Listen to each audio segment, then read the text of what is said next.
Hey guys, tonight we begin our sleepy little stroll through one of the most delightfully disgusting careers in medieval Europe, being a servant. But not just any servant. You're the kind of unlucky soul who wakes up before the rooster and doesn't stop scrubbing, hauling, scraping, and gagging until long after the moon rises again. Your day starts, as all good nightmares do, in bed or something resembling one. You're lying on a pile of straw stuffed inside a burlap sack. It's damp, and it smells like, well, if you're lucky, just mildew. More likely, someone else's sweat, spilled ale, or worse. You scratch your shoulder. That wasn't just an itch. Yep, lice again. The room is dark, cold, and filled with the wheezing snores of at least 6 other servants crammed onto the floor around you. Someone mumbles in their sleep and turns over, rustling their straw mattress. There's a soft thump, probably a rat knocking over a wooden bowl. You don't scream. That's just life here. You sit up and pull on yesterday's clothes because, fun fact, medieval servants rarely had more than one outfit, and you definitely don't have the time or resources to wash it. The tunic feels stiff in places. That's either dried porridge or sheep dung from yesterday's errands. You try not to think too hard about it. As you stretch, you notice your neck feels sore, probably from sleeping with your head at a strange angle on a bundle of clothes that once belonged to a cousin who died of something unspeakable. The church bell rings in the distance. Your alarm clock, time to get going. You swing your legs off the mattress and onto the floor, barefoot, of course, and your heel lands in something squishy. It's too dark to see, and honestly, you don't want to know. Just wipe it on the edge of your straw pile and pretend it didn't happen. Your first chore isn't something official. It's a survival tactic. You check your shoes, or rather, wooden clogs. No scorpions today. That's a win. You throw on a wool cloak with a suspicious stain near the collar. Grab a half-eaten turnip from last night's dinner and open the crooked wooden door into the icy hallway. It's still pre-dawn. You pass the main hall, which smells of stale beer and wood smoke, and push open the door to the courtyard. The cold air slaps you in the face. You sniff chicken manure, frost, and someone's burning breakfast already. It's oddly comforting.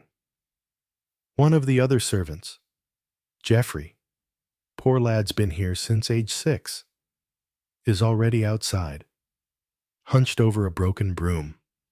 He grunts a greeting. You grunt back. Words are too expensive this early. Now, technically, you're not on the clock yet. But if the master's dog leaves a surprise on the walkway and no one clears it before he steps in it, guess who'll be scrubbing boots for an hour? So you grab a shovel.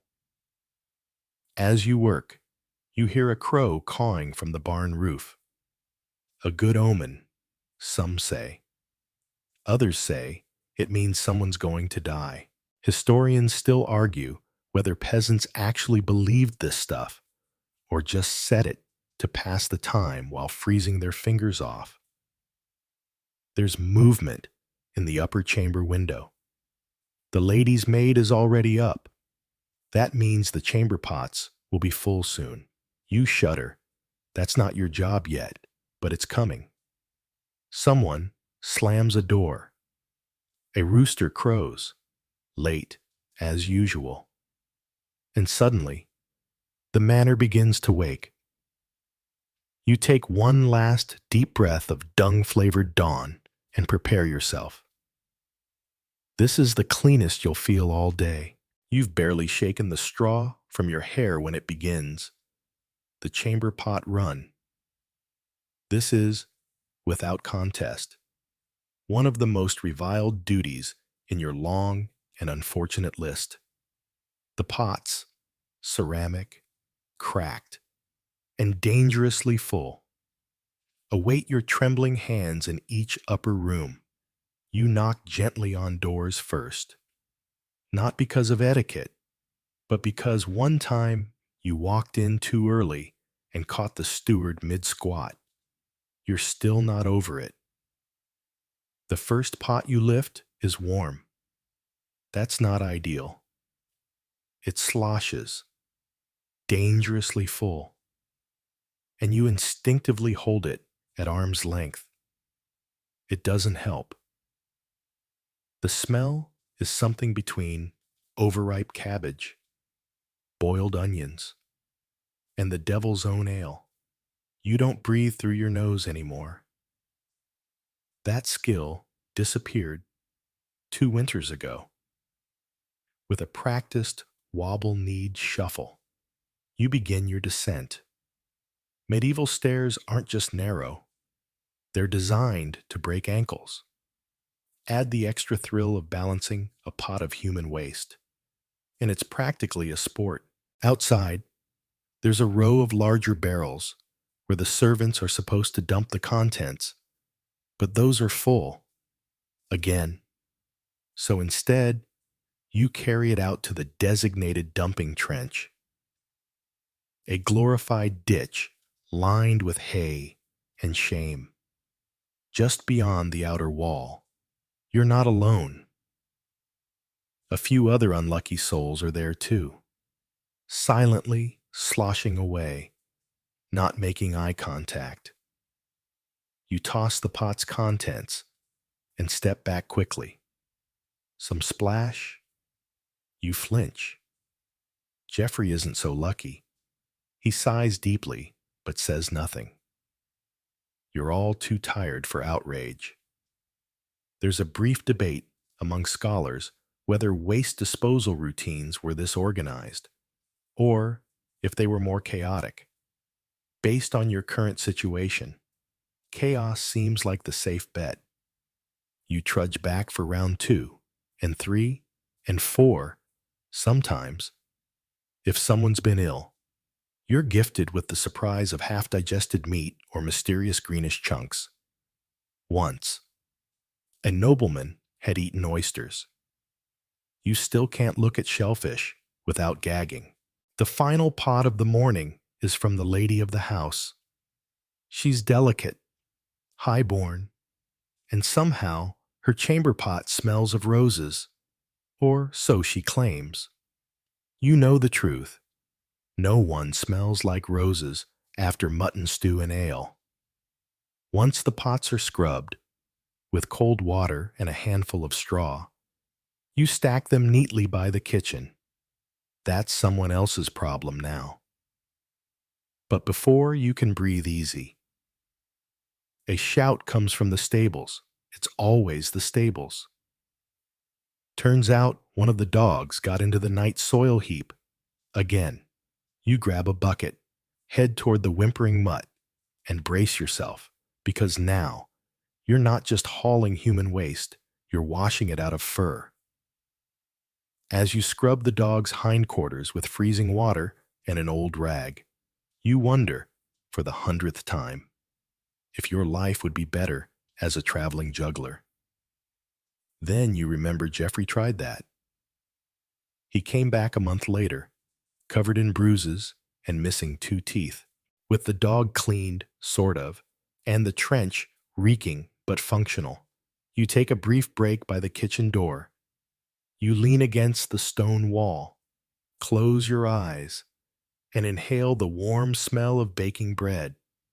For one glorious second, you almost fall asleep standing. Then the cook throws a turnip at your head and tells you to fetch water. The rushes on the floor look deceptively pretty at a glance. Thin, pale reeds scattered artfully beneath your master's boots. What a charming medieval touch, right?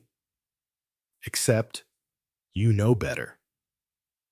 These aren't freshly cut herbs strewn for ambiance. These rushes are the floor, and they haven't been replaced in weeks. The job is simple in theory: scrape, shift, and replace the rushes. In practice, it's an olfactory nightmare with bonus crawling insects. You kneel down, and immediately the musty scent hits you. An ancient blend of spilled wine, mashed meat pies, mouse droppings, foot sweat, and something uncomfortably sweet. That last one might be rotting apples, or maybe not. With a carved wooden scraper, more splinter than tool, you begin raking through the layers. You have to be careful. Once, you found a dead sparrow in the pile. Another time, a discarded tooth. And last month, a ring that sparked a half-day household panic. It turned out to belong to a visiting knight's mistress.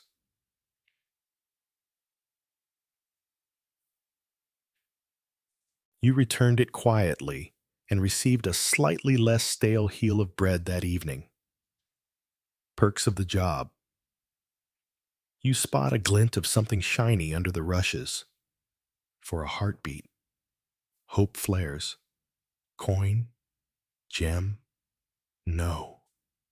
Just a button. Still, you pocket it. Servants develop a sixth sense for salvage. As you work, you pause occasionally to chase off fleas. You think you're scratching your ankle, but then realize it's something on your ankle. You flick it away. Too tired to squish anything. Scraping the rushes requires rhythm. Back and forth, lift, toss. Back and forth, lift, toss. The dust rises in sleepy puffs that settle on your eyelashes.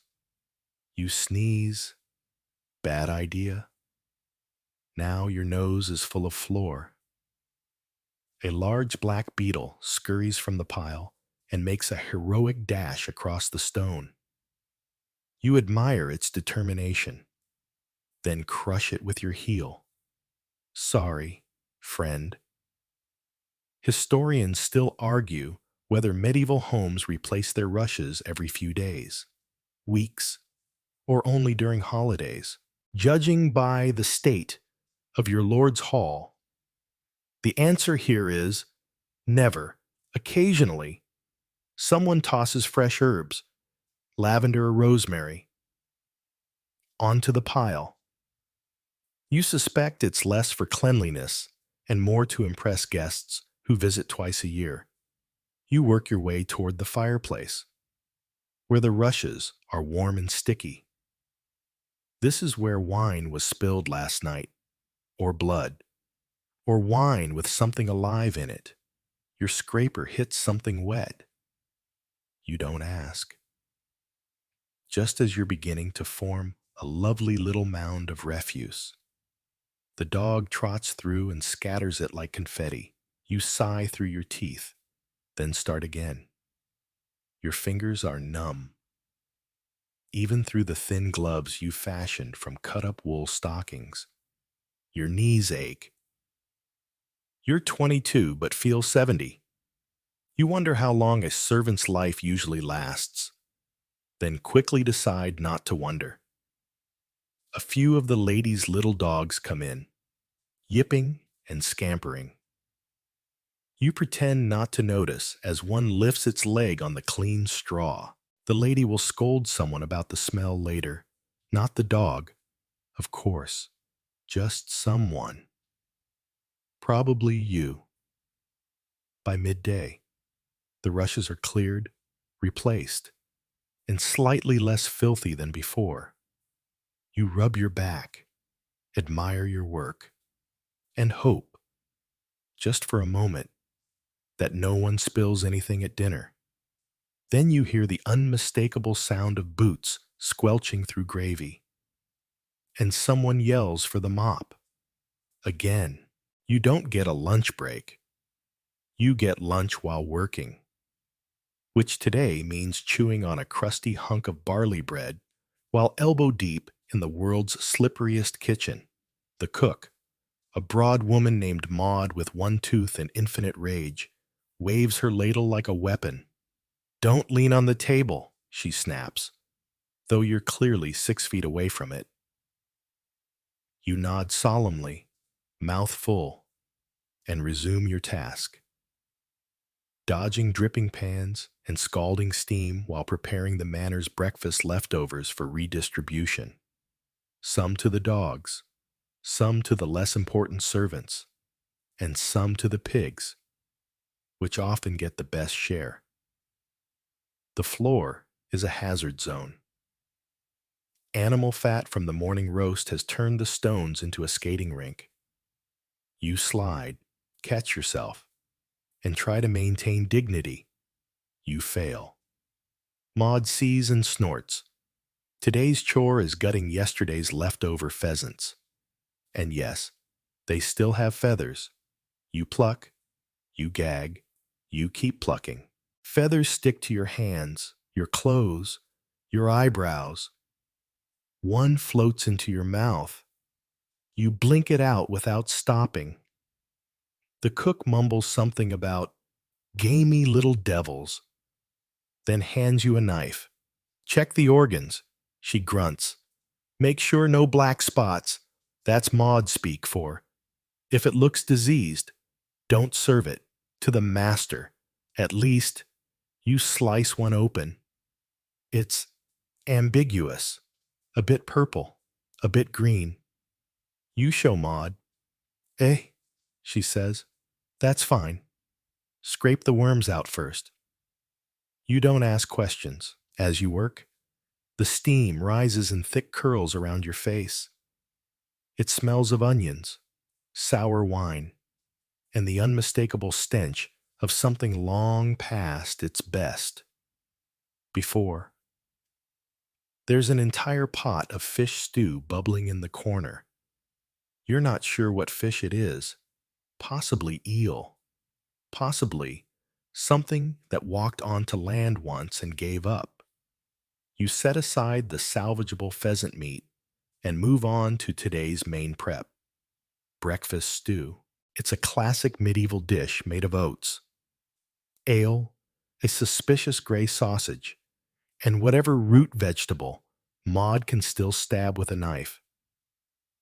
You stir the pot with a spoon the size of a shovel. It bubbles ominously. A rat scampers along a ceiling beam. You both pretend not to see each other. Historical records suggest medieval kitchens were often central to household operations. Loud, smoky, and full of near misses. Some were surprisingly advanced, with proper ovens and meat hooks. Others were literal fire pits and guesswork. You're in the latter category. Your next job is wiping down the counters. If you can call soot-covered planks counters, you use a rag that used to be part of someone's undershirt. You hope it was washed. You doubt it. Meanwhile, Maud is yelling at the scullery boy for dropping an egg. "That was the last one," she howls. The boy looks like he might cry. You quietly slide one from your own stash under the table and into his palm when she isn't looking. You're not a monster. Then comes the final ordeal of the morning shift. Grease collection. All that dripping lard from the roasting spit, it gets saved, strained, and used again, and again, and again. You pour the hot grease through a cloth into a ceramic pot, trying not to think about how many hairs, crumbs, or bug legs might have fallen in over time. Your hands are oily, your shoes are soaked, and your tunic smells like roasted duck fat and despair. But lunch, your real lunch, is nearly upon you. A stew bowl, a hunk of cheese if you're lucky, and half a turnip someone found under the storage bench. Maud tosses you the cheese. It's got a stripe of blue on it. Adds character, she says. You nod, because everything here adds character, especially the food. Laundry day. The phrase alone is enough to make your spine ache preemptively. The manor laundry is no cozy washtub affair. It's a full-day endeavor, powered by fire, muscle, and the lingering hope that today won't end with your fingers frozen into claw shapes. You're assigned to the river team this time. Congratulations. That means cold water, slippery rocks, and the sweet aroma of communal undergarments. You gather the linens, stiff, yellowed, and faintly crunchy. Most are sheets, some are tablecloths, and a few are less identifiable. There's one with a mysterious brown smear and a scorch mark in the shape of a chicken foot. You don't ask. With a rope coiled over your shoulder and a wooden bucket in each hand, you march toward the stream just outside the manor grounds, along the path. You pass the dunghill, classic landmark. You wave at it politely. Once at the riverbank, you set up your station. Rocks for scrubbing, a battered paddle, and your secret weapon, lye soap. It's homemade, and by homemade, we mean it burns if you breathe too close. You kneel in the shallows and dunk the first sheet. The water is cold enough to turn your fingers blue in seconds. You splash your face out of instinct. Mistake. Now you're awake and hypothermic. You slap the sheet against the rock in a rhythm only laundry workers know. Whap, whap, whap. A goose honks in protest nearby. You glare at it. It honks louder. You vow revenge. A curious detail here. Lye was often made from wood ash and urine. Yes, urine, collected in jugs, stored for days until it turned strong. That's the kind you're using today. So, not only are you freezing, you smell like a chamber pot. Historians still debate whether medieval folks really bleached clothes with urine this consistently. But based on your day so far, it tracks. As you work through tunics and towels, you encounter a new problem. Bloodstains, probably from the master's last hunting trip, though it could just as easily be from dinner. You scrub harder, muttering threats under your breath. The stains glare back at you, unimpressed. Lunch comes and goes with no break, unless you count chewing dried peas while elbow deep in gray foam. A bee hovers over your bucket, attracted to something. You swat it away. It returns. You give up. Maybe it's the ghost of a past servant, reincarnated as insect. Eventually, the clean, or less filthy, items are ready to be hung. You string up the rope between two trees, careful not to place anything near the cow path. Last week, a bull got loose and turned laundry day into a rodeo. You drape the linens, one by one, watching them flap gently in the breeze like flags of minor defeat. You consider lying down in the sun for a moment, letting the smell of soap and damp wool lull you to sleep. Then you hear it. Thunder. A single drop lands on your face, of course. You race to grab what you can, cramming it back into the buckets. The goose honks in triumph. You don't have time for this. You arrive back at the manor, soaked and shivering, holding half-wet sheets and muttering curses about weather gods. The cook sees you and chuckles. Nice day for a swim, eh? You don't answer. You're too busy squeezing river water out of your socks. It's time. The job that every servant dreads. The one no amount of stale bread or leftover stew can make bearable. The chore that's earned whispered nicknames like the bucket of doom and the pit of sorrows. Yes, you're emptying the privy pit. It starts with a knock at the side door just before dusk. A gruff nod from the steward. It's your turn. You don't argue. No one ever argues. You just go. You gather your tools. A wooden shovel with one side rotted. A rag to wrap around your nose, purely symbolic. And the infamous cart. A wheeled wooden box that creaks in protest every time it moves. You roll it toward the edge of the manor where the pit lies, waiting. This isn't the cozy, one-seater outhouse you might picture. No. This is a communal trench dug behind a shed, partially covered by planks, surrounded by flies, and radiating warmth even in winter. The smell? It transcends normal smells. It is ancient. It is thick. It clings to your clothes and your soul. You tighten the rag across your face, though it does little to help. You lift the first plank. It's slippery. You've learned to move slowly.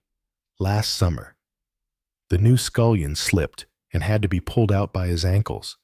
He left a boot behind. You never saw him wear shoes again. You take your position and begin scooping. It's heavy, wet, and uncooperative. You fill the first bucket and dump it into the cart.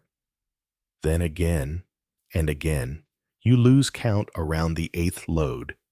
Your arms ache, your eyes water. You hum a little song to distract yourself. Something cheerful, like a funeral dirge. There's debate among historians whether these pits were cleaned weekly, monthly, or only when desperate. Judging by this particular pit, desperate seems to be the household policy. As you dig deeper, you notice movement. Something wriggles. You pause. Could be a rat. Could be something worse. You gently shift your weight away from the edge and continue without looking again. At one point, your foot slips. Your heart stops, but you catch yourself on a beam. A miracle. You take a moment to thank whatever minor deity protects poor servants from full-body immersion in disaster. When the cart is full, you haul it away. Slowly, carefully, it sloshes. The road to the dumping site is uneven. You focus all your energy on not letting the wheel catch a stone. The last thing you want is a spillage. You arrive at the far field, where waste is sometimes used as fertilizer, a fancy word for we're desperate. You tilt the cart, unload it into the ditch, and back away. You want to run, but you're too tired. You return the tools. You scrub your hands with sand and ash, the medieval equivalent of soap, then rinse with cold water, then scrub again. It doesn't help. You still smell like failure and fermented oats. A passing maid pinches her nose and raises an eyebrow. "Privy duty?" she asks. You nod. "Bless your guts," she says. And you know she means it. You end the chore with a small ritual, changing your outer tunic and hanging it near the fire. Not for warmth, for smoke. The cook says smoke masks the scent. You hope she's right. You sit by the hearth, stare into the flames, and think about better days, like yesterday, when you were cleaning dog fur instead. You barely sit down before someone calls your name. Well, not your actual name. Oi, foot boy. That's what they call everyone whose job involves feet. Today, it's yours. You're summoned to the Lord's chamber, an echoing space with thick tapestries, a bed so tall it requires a footstool, and, of course, a chair set aside for foot washing. It's ceremonial, supposedly humbling. But for you, it's just another excuse to stare at someone's crusty toes. You shuffle in carrying a wide copper basin, a jug of warm water, miraculously not cold for once, and a scrap of soft linen. The Lord reclines grandly, one leg already outstretched.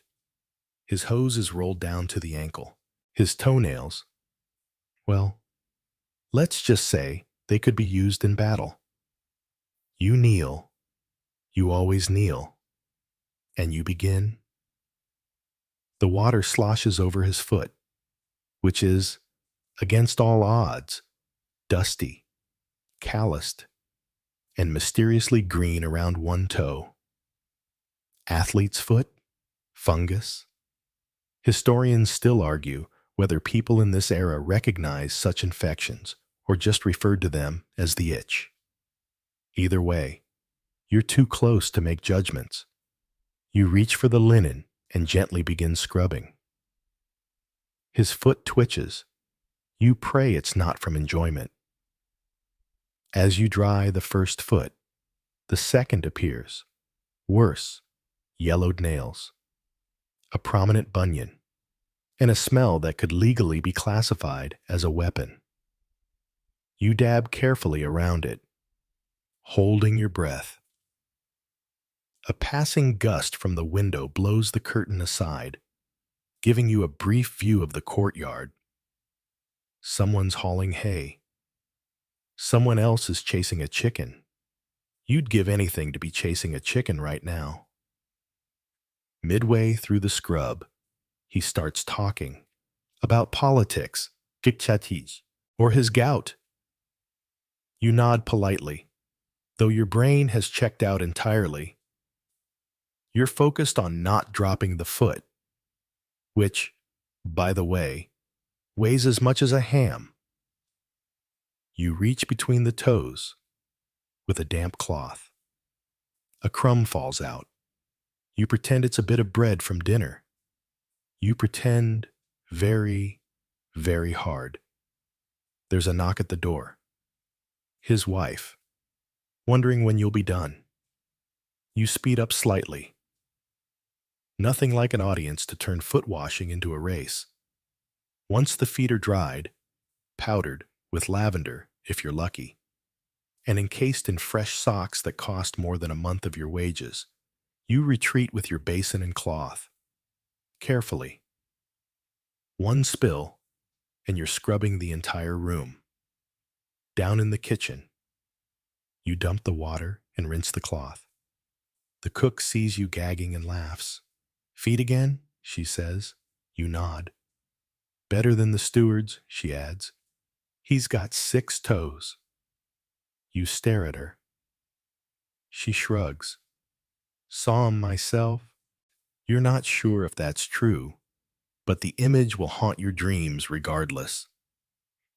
You hang the linen to dry and wonder if there's a world where people just bathe daily with soap and no one has to touch anyone else's toes. Probably not. Then someone calls your name again. You're back on kitchen duty. Back in the kitchen. Again.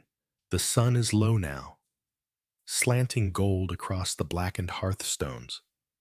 But there's no rest yet. Not for you. Dinner's coming. And that means one thing. Greasy chaos. You're on scullery duty tonight. That's a fancy word for scrape everything no one else wants to touch. Your battlefield is the cooking pit, the spit, and the soot-encrusted cauldrons stacked like wonky tombstones in the corner. You start with the roasting spit, a glorious iron rod that once turned an entire pig. It's now coated in a thick crust of charred fat, crackling residue, and something that smells suspiciously like singed hair. You grip a scraper, a chunk of metal, with a wooden handle polished smooth from years of suffering, and get to work. Flakes fly off and rain down like greasy snow. The trick is pressure, not too hard, or the fat sprays, not too soft, or nothing comes off. It's a delicate balance, one that only true scullery veterans understand. As you chip away, a rat scurries past your boot. You ignore it. It's probably Jeffrey's friend. Jeffrey's convinced they're reincarnated monks. You let him have that. You move on to the cauldrons. These pots are massive, bigger than bathtubs, and twice as grimy. Inside one is the remains of oat gruel. Now, a solid gray puck. You jab it with a stick, it fights back. You jab harder. Eventually, you pry it loose in hunks, drop them into a slop bucket, and begin scrubbing the interior with a gritty mix of ash and sand. There's no soap. Soap is for rich folks and plague doctors. Your hands are soon raw. The heat from the fire warms your face, but the water chills your fingers. You live in this strange duality, sweating and freezing at once. The meat cleaver clatters behind you. Maud the cook is now shouting about undersalted stew. Someone may die tonight. You avoid eye contact. You carry the clean-ish pots back to their shelf, stepping carefully to avoid puddles of congealed gravy. There's a sound like a fart. You pray it's the cauldron shifting. It's not. At some point, the butcher bursts in with a haunch of meat. Boar's leg, he declares proudly. It's still bleeding. Hang it in the cool room. Maud barks. Guess who's the cool room? That's right. You. You hoist the slab over your shoulder and stagger down the narrow passageway.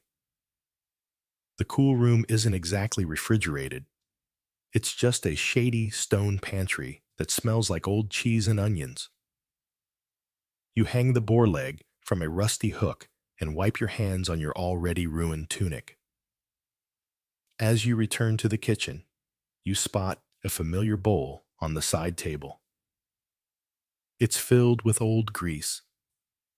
Left to harden into lard cakes, these are reused for everything: frying, baking, making candles, possibly gluing shoes. You're tasked with trimming off the moldy parts.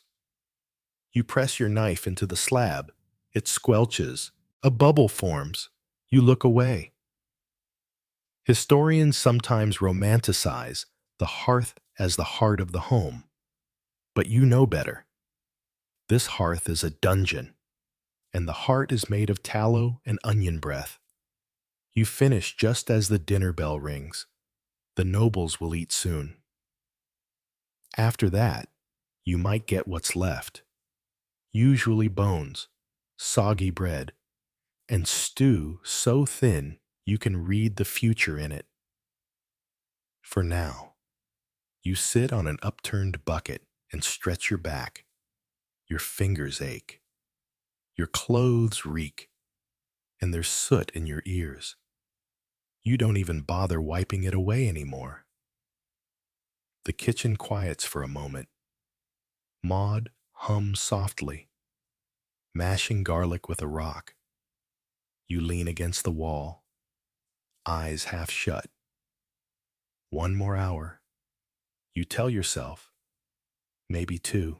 Feast day, which, for the noble family, means 3 courses, 7 platters, and at least one animal served whole with decorative fruit stuck in its mouth. For you, it means gutting things. Many, many things. You begin your morning in the butchery, a low stone annex that smells like raw meat, wet fur, and, don't ask, the butcher hands you your weapon, a small, well-worn knife with a bone handle. "Eel pie today," he says, without even pretending to be cheerful. You nod. Of course it's eel pie. The eels arrive in a barrel, alive, squirming, furious. Your job is to grab one, dispatch it, and gut it before it wraps around your arm like a slimy bracelet. The first eel slaps your wrist and tries to slither away. You wrestle it onto the block, manage a swift slice, and mutter a quiet apology to nobody in particular. Once the eels are processed, dozens of them, all writhing and resentful, you pass them along to Maud for seasoning. She eyes them like they owe her money. Next comes the pig, a small one today, already dead. Thankfully, your task is stuffing it, not with fluff, but with a mix of oats, herbs, chopped onions, and whatever leftover bird bits weren't claimed by the dogs. The cavity is warm. You try not to think about it too much. As you push in the stuffing with both hands, something squelches unpleasantly. You pause, reassess, and adjust your aim. This is closer to surgery than cooking. Once stuffed, the pig is stitched up crudely with kitchen twine and propped up in a tray. Decorative garnishes come later. Those little flowers and candied herbs that will take hours to make and exactly 2 seconds for someone to brush aside. While the pig roasts, your next chore arrives: sausage duty. This involves intestines, real ones, long, stretchy, freshly rinsed. You hold one up to the light like a terrible party streamer. The filling is a paste of meat scraps, fat, breadcrumbs, and dried sage. You spoon it into a funnel, pipe it into the casing, and twist every few inches. You've developed a rhythm, but every now and then, a sausage bursts, and you start over. Somewhere between the 3rd and 4th coil, you notice your fingernails are stained a faint gray. You'll scrub them later. Maybe. The scullery boy asks if you think people in the future will eat sausages. You shrug. If they do, you hope they never have to see how they're made. Historians still debate how much food preparation was done by hand in noble households versus outsourced to outside cooks. In this manner, the answer is clear. If it squelches, you're the one touching it. You clean your hands in a bowl of tepid water and glance over at the pies. Ah yes, bird pies. You help arrange the pieces: pigeon, duck, and bits of unidentifiable fowl. You ask if you should pick out the feathers. Maud grunts. "Adds texture," she says. Once the trays are filled, you carry them carefully into the great hall. The table is already set with pewter goblets, glazed trenchers, and embroidered napkins no one will use. You lay down the platters and step back. You are not permitted to watch them eat. That honor goes to the footmen and cupbearers. You return to the kitchen to prepare for the aftermath. bones, spills, and half-chewed bits hidden under napkins. But for a brief moment, the smells of spiced meat and baked pears drift through the door. You breathe it in, just once, before the scent of raw liver brings you back to reality. Dinner is served. You're back to gutting things by dusk. When the nobles are fed, the candles burned low, and the dogs licking grease from the stone floors. That's when your next task creeps in. Quiet, persistent, and deeply personal. It's grooming time. Not for yourself. Of course, that luxury lies centuries in the future. No. Tonight, you're expected to groom your master. Hair, beard, and brace yourself. Lice check. You arrive at his chamber holding a tray of tools, a sharp razor, a cracked hand mirror, a wooden comb with missing teeth, and a tin of bear fat pomade that smells like peppercorn and regret. You knock gently. "Come," he growls. He sits in his chair by the hearth, looking less like a feudal lord and more like a bear emerging from hibernation. His beard could house birds. You're not joking. You once saw a feather fall out. You begin with the combing, long, slow strokes. The comb tugs through tangles that feel suspiciously mobile. Sure enough, the first louse appears, crawling smugly along his temple. You crush it with the comb. Business as usual. He scratches behind his ear. "Check there," he says. You lean in. You don't want to lean in. You do it anyway. Medieval hygiene, as you've likely gathered by now, was inconsistent. Historians often note that regular bathing was rare, and hair care even rarer. Some believed washing too often invited illness. Your master seems to live by this creed. You move on to trimming the beard. The razor is dull. The lighting is poor, and his skin is the texture of old parchment. One slip, and you're scrubbing blood out of tunics again. He demands a square beard today, like the king. You do your best. It ends up crooked. You hope he's not sober enough to notice. Next comes the mustache curl. You dab on a bit of bear fat and twist the ends upward. It smells like stew. You pretend that's comforting. "Sharper," he mutters. "It should intimidate people." You suppress the urge to laugh. The mustache looks like two limp worms having a disagreement. But you nod respectfully and adjust it another half-inch.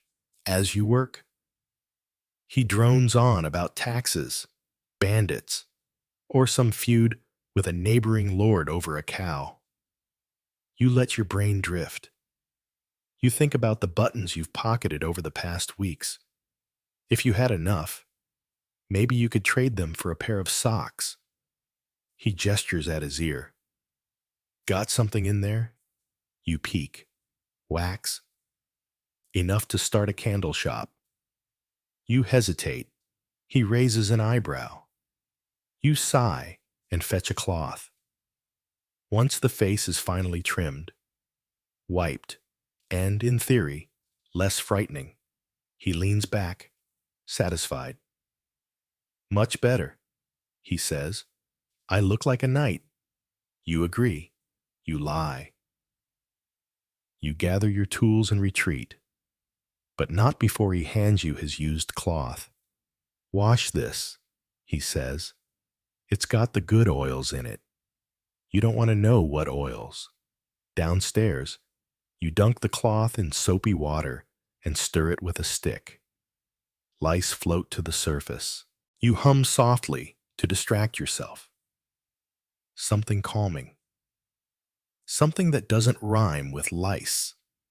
The scullery boy asks if he'll have to do beard duty next week. You nod. He groans. At least you're passing the torch, just when you think the worst of the day is behind you.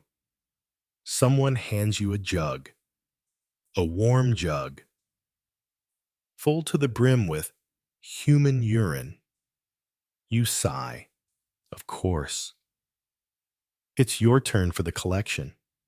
See, in the grand mystery of medieval cleanliness and chemistry, people figured out that stale urine, particularly aged for a few days, had certain magical properties. It could bleach fabric, remove stains, tan leather, and, incredibly, serve as a base for some medicinal concoctions. You're not sure who discovered this. You're just sorry they did. Tonight's task is simple. Collect, store, and deliver the pee. You carry the jug from chamber to chamber like a very unfortunate beverage tray, checking the smaller collection pots placed discreetly by each door. The lady of the house insists hers be handled with delicacy. You nod, then dump it like all the rest. You carefully empty the contents into a larger clay vat in the laundry shed, a jug half full of cloudy amber liquid that steams faintly in the night air. A gentle reminder that warmth, in this case, is not your friend. Your next job is to mix. Yes, mix. You stir the urine vat with a long stick, swirling it around like soup. It foams slightly. You don't ask why. Once properly stirred, you portion out a bit into another jug for the laundress. She uses it for stubborn stains, in particular, the cuffs of the master's undershirts, which carry a distinct ring of filth that never quite goes away, not even with boiling. Then there's the medicinal use. You carry another jug to the apothecary's nook, a corner closet that smells of dried herbs and bad decisions. The old herb wife, toothless Tilda, takes the jug with a gummy smile. For the eye salve, she says. Need it fresh? You want to ask which eye and why? You don't. She mutters to herself and begins mixing it with crushed fennel and goose grease. Historians still debate how widespread medicinal urine really was. Was it folk remedy or standard protocol? You, unfortunately, live in a manner where no one questions its use. If it stings, it's working, they say. Back in the laundry area, you rinse out the jugs and hang them upside down to dry, downwind. Of course, you don't need the smell lingering by your sleeping corner. Last time, someone accidentally drank from the wrong jug. Jeffrey still hasn't forgiven you. You wipe your hands on your tunic, then immediately regret doing so. You swish them in cold water and mutter apologies to the river. The final step? Recording? That's right. You scribble a tally on the wooden board near the vat. Collected 6 jugs. Someone will reward this with an extra onion in your stew tomorrow. Maybe. As you turn to leave, the wind shifts and a gust of vinegar-like air hits your face. You gag, again, and remind yourself, it could be worse. At least you're not the one who has to drink it, yet. You're summoned, once again, to the ladies' chamber. Unlike the stables, the kitchens, or the pit, which, let's be honest, feel like the real heart of this manor. The ladies' chamber is delicate, soft fabrics, carved wooden combs, little bowls of dried rose petals. A bowl of sugared almonds rests on a lace cloth that you are absolutely not allowed to touch. One almond once cost more than your week's wages. The chamber smells vaguely of lavender, with undertones of powder, candle wax, and something flowery but faintly moldy, like perfume that forgot how to be perfume. You enter quietly, nodding respectfully. Tonight, your duties involve cleaning, not mopping or scrubbing floors.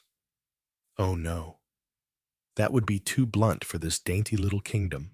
Instead, you're to polish the combs, dust the decorative prayer books, and wipe the hand mirror with a strip of rabbit fur. Carefully, always carefully. You begin with the vanity table.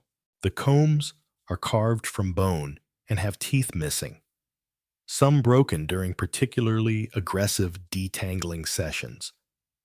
They're smeared with what appears to be hair pomade and possibly crumbs. You scrape the gunk from between the teeth with a sliver of reed and wipe them with spit and linen. Yes, spit, a highly underrated cleaning solution in the servant world. Maud once used spit to clean a silver goblet. You figure if it's good enough for goblets, it's good enough for combs. You move on to the pearl inlaid trinket box. A few pearls are loose. You press them gently back in and give the box a soft wipe. The lady's parrot, watching from its perch, lets out a squawk that sounds suspiciously like a curse word. You glare. It glares back. Then comes the hairbrush. The bristles are caked with powder and hair. You pick it out with a forked pin, one strand at a time, trying not to sneeze. The powder gets everywhere. On your nose, in your eyebrows, and somehow inside your mouth. It tastes like flour and chalk. The lady herself is reclining in a chair by the fire. "Mind the wig stand," she says, without looking at you. "That one's real mink." You nod solemnly and dust the stand. The wig atop it is elaborate, curled, perfumed, and, frankly, terrifying. You once saw it move. Jeffrey says it has a spirit inside. You half believe him. Now it's time for the mirror. It's polished glass, cloudy with age, and framed in copper. You breathe on it lightly and wipe it with rabbit fur in small, careful circles. Your reflection stares back at you, pale, soot-smudged, tired beyond your years. You smile grimly. The mirror doesn't. There's debate among historians whether medieval noblewomen truly used wigs in the way later centuries did, or if most just padded their hair with wire cages and prayers. You suspect it depends on how many mirrors were in the house. The lady clears her throat.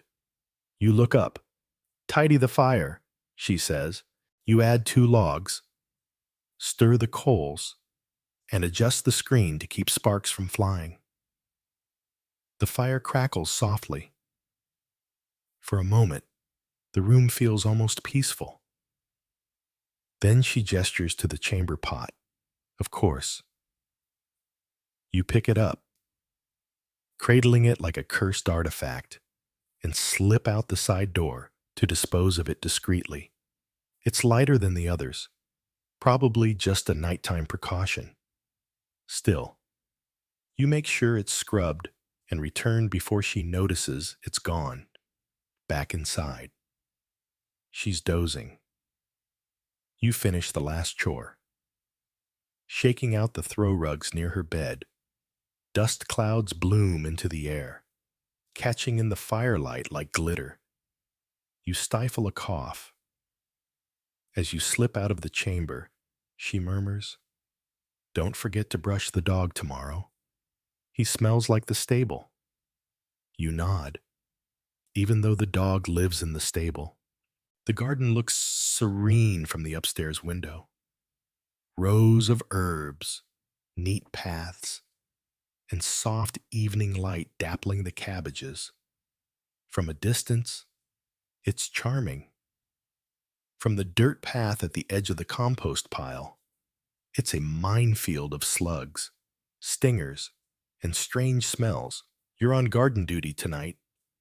That means mucking around in the herb patch, pulling weeds, patrolling for pests, and gathering whatever the cook shouted about earlier, possibly leeks, or turnips, or those purple things with the bite. You head to the tool shed. The hoe is missing a tooth. The trowel is bent. And the gloves, no gloves. You grab a straw basket and get to it. Your first task, weeding. It's never just weeding. You kneel in the dirt and begin tugging up invasive plants. Your fingernails are instantly blackened. Something squelches under your palm. You choose not to look. Nearby, the mint patch is thriving. Too much. In fact, the mint always takes over. You've heard the herbalist mutter that mint is a blessing and a curse. Sounds like your entire job description. Really. You pause to shake ants off your sleeve. Then come the slugs, fat, shiny, and audacious. They've chewed holes in nearly every lettuce leaf. You collect them in a wooden bowl. Later, someone might salt them, or feed them to the chickens, or, if Maud's feeling creative, boil them for broth. You spot a row of onion shoots and begin loosening the soil around them. The smell wafts up, sharp, clean, almost refreshing, until you hit the manure layer. Then it's back to reality. As you work, you hear a rustle in the hedgerow. Could be a bird. Could be the stable dog. Could be that goose again. You peek. It's the goose. You hiss at it. It hisses back. The two of you have an understanding. Mutual loathing. Back to work. You reach into a leafy cluster to pluck parsley and nearly grab a toad. It blinks at you, judgmental and plump. You scoot it aside politely. The apothecary occasionally joins you in the garden, mumbling about calendula and yarrow. Tonight, she's absent, which means you're free to guess what's edible. You grab a few sprigs of something that might be marjoram or nightshade. You'll ask Maud, or not. Historians still discuss how much botanical knowledge common folk really had. Some say peasants knew hundreds of plants. Others argue that they just guessed and hoped. You, personally, are doing a lot of guessing. As the sun sinks lower, the gnats emerge. They circle your ears, dive into your eyes, and generally make their presence known. You swat them lazily while bundling a stack of chard under your arm. Your final task is watering. There's no hose, just a bucket, a dipper, and a lot of walking. You fetch water from the trough, carefully douse the beds, and avoid stepping on your own footprints. You accidentally water a rock. It looks better already. By the time you finish, your legs are sore, your back is stiff, and your arms look like you wrestled a blackberry bush and lost. Still, there's something peaceful about the garden at dusk. The air is damp, the soil warm beneath your fingers, and the smells, a mix of crushed basil, moist earth, and compost, aren't terrible. You even kind of enjoy it, until you realize you left the slug bowl by the parsley, and the goose found it. Night has fallen over the manor, but don't let the moonlight fool you. Your work isn't done. While the nobles snore gently under embroidered quilts and dream of falconry or tax collection, you are on midnight duty. Tonight's tasks are a chaotic assortment of leftover chores, odd errands, and whatever needs doing, and something always needs doing. Your first assignment is candles. You slip into the still warm kitchen and gather the stubs from the day. Short pillars of dripping beeswax, some with singed wicks, others just globs of misshapen melt. You trim the blackened tips with a small blade and toss the scraps into a pot for melting. These will be reborn tomorrow as lumpy, underwhelming new candles. The process is slow. The wax takes forever to melt over the coals, and the ladle is sticky from someone's earlier stew. You stir carefully, adding a little twine here, a few drops of rosemary oil there, if you're feeling fancy, and pour the first candle into a mold. It looks terrible, but it burns, and that's the only real requirement. Next up, hauling water. Yes, again.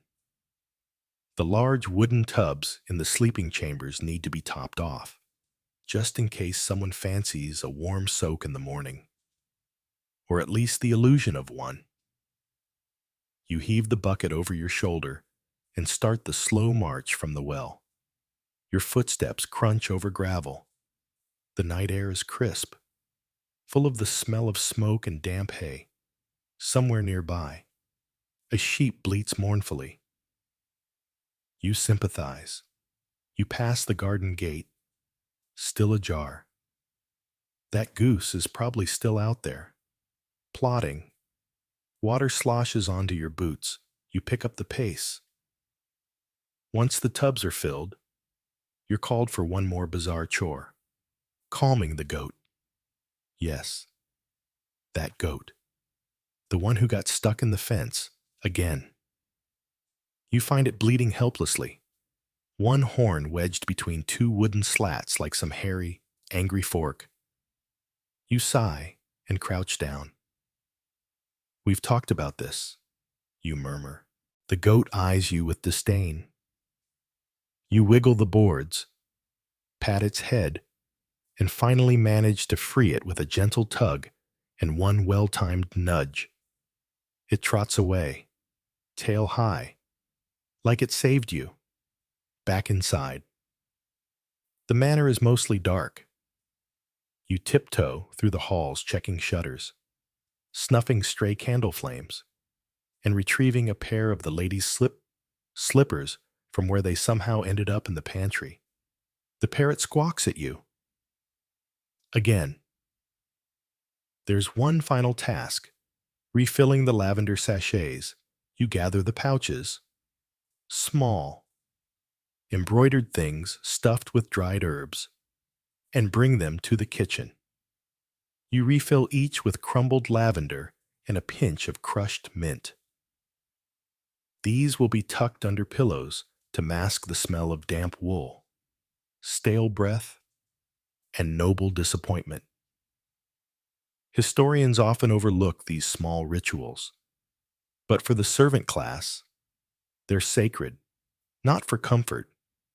Comfort's a luxury, but for control. Lavender doesn't solve exhaustion, but it helps hide it. You return the sachets to the bedrooms, careful not to wake the sleepers. One sighs in their sleep. Another mutters something about beetle wine. You pause briefly to raise an eyebrow, then move on. Finally, the hall is quiet. The candles are out. The wax has cooled. The goat has, mercifully, gone to bed. You creep back to the servant quarters, feet dragging, fingers stiff, tunic clinging to your knees with dried water and goat fur. One more chore to do.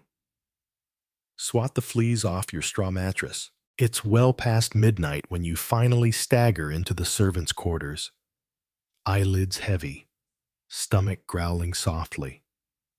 You're running on crumbs and candle fumes, but no collapsing yet.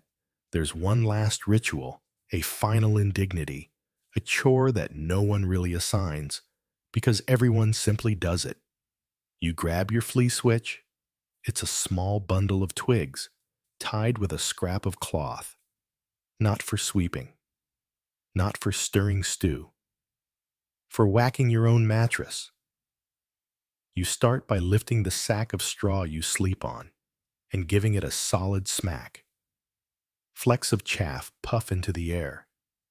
Something wriggles inside. You pause, then strike again. Thwack, thwack, thwack. It's not about killing the fleas. That's impossible. It's about disturbing them enough that they go somewhere else, like Jeffrey's bed.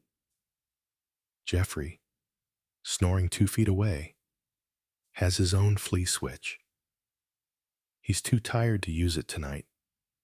He'll regret that in the morning. Your straw is flattened, slightly damp, and still smells like smoke and mildew. But it's yours. You shake out your blanket, an old tapestry scrap that once featured a hunting scene. The deer is gone. Just a horse's rear and 2 confused dogs remain. You wrap it around yourself and lie down slowly, creaking in every joint. The walls creak too.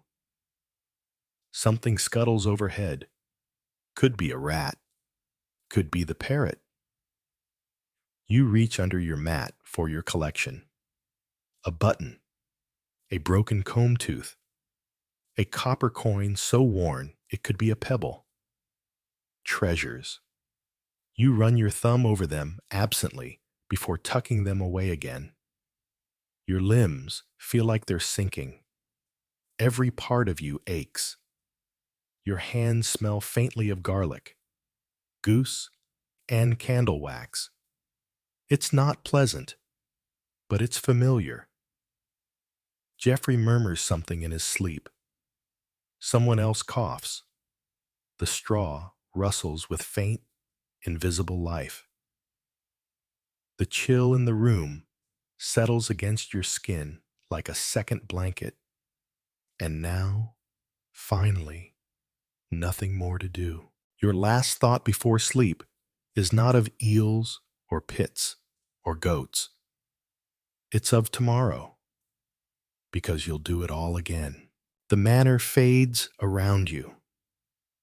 Stone walls dissolving into quiet shadow, the clatter of buckets, the hiss of boiling stew, the distant bleating of an irritated goat. All soften into silence, as if the whole world has drawn a long, exhausted breath and let it go. The straw beneath you becomes lighter, the weight on your chest dissolving like mist. You feel the hum of sleep gathering at your edges, slow and steady. The air is still, cool against your face. Somewhere far away, a hearth crackles. Not the angry roar of the kitchen fire, but a gentler flame. A hush in the night, warming the bones of forgotten dreams. You are no longer scrubbing floors or chasing slugs. The chamber pots are emptied. The eel has stopped wriggling. The garden lies quiet, moonlit and still. You've stepped away from it all. Just for now. Your breath finds a rhythm, gentle, slow, like oars drifting through dark water. Maybe, in the next dream, the candles will stay lit a little longer. Maybe the goose won't find the laundry. Maybe the floor rushes will be clean. Or maybe you'll just rest, weightless, unbothered, floating through a world with no chores at all. And even if tomorrow returns with cold water and crooked boots, tonight belongs to peace, to stillness, to sleep. We're diving nose first into the grime, grit, and gloriously unwashed lives of medieval people, because tonight you're going to experience what it was like to go through your entire day without ever touching soap, warm water, or a clean towel. You're waking up in a medieval village, the thatch roof above you dripping slightly from the morning dew, the air thick with the mingling scents of wood smoke, old straw, and several layers of body odor, yours included. You're wrapped in a rough wool blanket, scratchy and slightly damp, and your skin itches where it sticks to your equally rough linen tunic. You'd like to think that maybe today is a bathing day. But you know better. Bathing isn't just rare. It's borderline suspicious.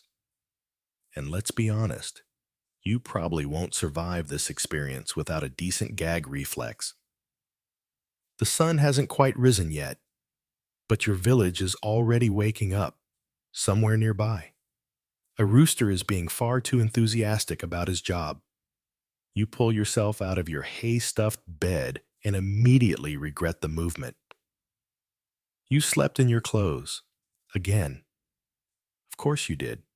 Everyone does.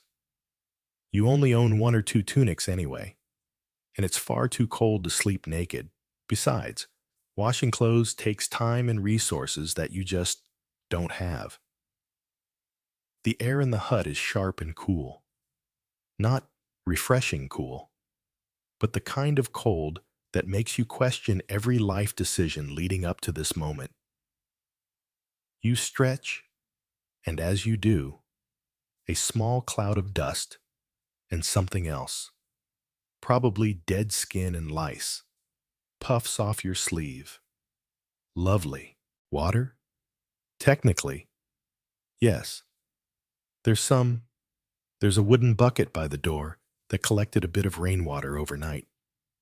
It's cloudy, a little buggy, and has the faint odor of rotting wood. You splash some onto your face anyway.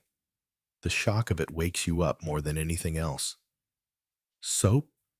That's adorable. You once saw a lump of lye soap at the market, but it was expensive and burned your cousin's skin clean off.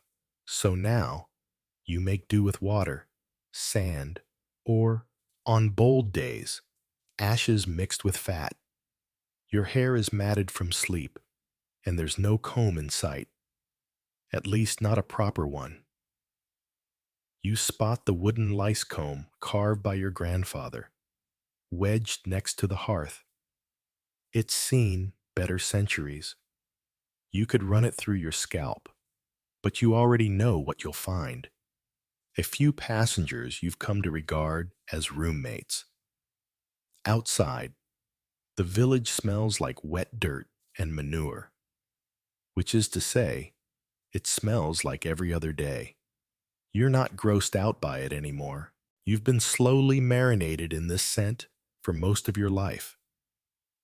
You pass by your neighbor's house and see her beating a rug with a stick, releasing plumes of dust that dance in the morning light. She's cleaning, medieval style, by moving the filth from one place to another. You can't help but notice that no one seems all that worried about washing. Your friends, family, even the local priest. Everyone shares the same philosophy. Why bother? If you're lucky, you might bathe once a season. Summer's the most likely, when you can jump into the river, though you're just as likely to come out with something worse than what you went in with. But here's the twist. Historians still argue whether people were really that filthy. Some records suggest that medieval folks bathed more than we give them credit for. at least when they had access to rivers, bathhouses, or enough money to boil water. But as you glance at your chilly wooden floor, your single pair of crusty shoes, and the mystery stain slowly spreading on your sleeve, you're not convinced you live in that part of the Middle Ages. A quick glance in the warped bronze mirror near the hearth confirms it. You look rough. Your skin is dull. Your eyes are bleary. And there's a faint greenish tint under your nose from yesterday's leek soup. Still, you're alive, functional, and probably smell like everyone else. So that's a win. As you step outside, squinting into the overcast sky, you start your day not with a shower, not with a toothbrush, but with a resigned shrug and a hope that maybe, just maybe, it'll rain hard enough today for you to sort of stand under it. But if not, there's always next season. You step out into the lane, already half resigned to how today's going to feel. Your tunic, worn for days, weeks, clings in places it really shouldn't. And as the breeze picks up, you get a nice, cold reminder that there's a hole in the armpit you keep meaning to patch. But who has the time? You've got chores to do, animals to feed, and oh yes, laundry to pretend you'll get to. Because here's the thing, you don't bathe, and neither do your clothes.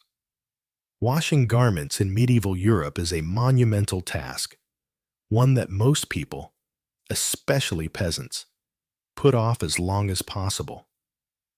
You're wearing layers of linen and wool, the two fabrics that dominate your entire wardrobe. And let's just say neither one was built for odor-resistant comfort. Your linen shirt absorbs sweat like it was designed by a cruel joke, and the wool traps every scent and bacteria molecule like a prison sentence. There's a small stream a ways outside the village that folks use when absolutely necessary. But first, you have to haul your clothes there, beat them against a rock, scrub them with homemade soap if you're lucky, rinse them, wring them out, and then wait several hours, maybe days, for them to dry. That's if the sun's out. If it rains, which it often does, you've just soaked your only shirt for nothing. So instead, you air it out. You hang your tunic over a fence post while you work, letting the breeze do what it can. Maybe you sprinkle it with dried rosemary or tuck some dried thyme inside the collar, like your aunt taught you, both for the smell and, supposedly, to keep evil spirits out. Mostly, it keeps people out.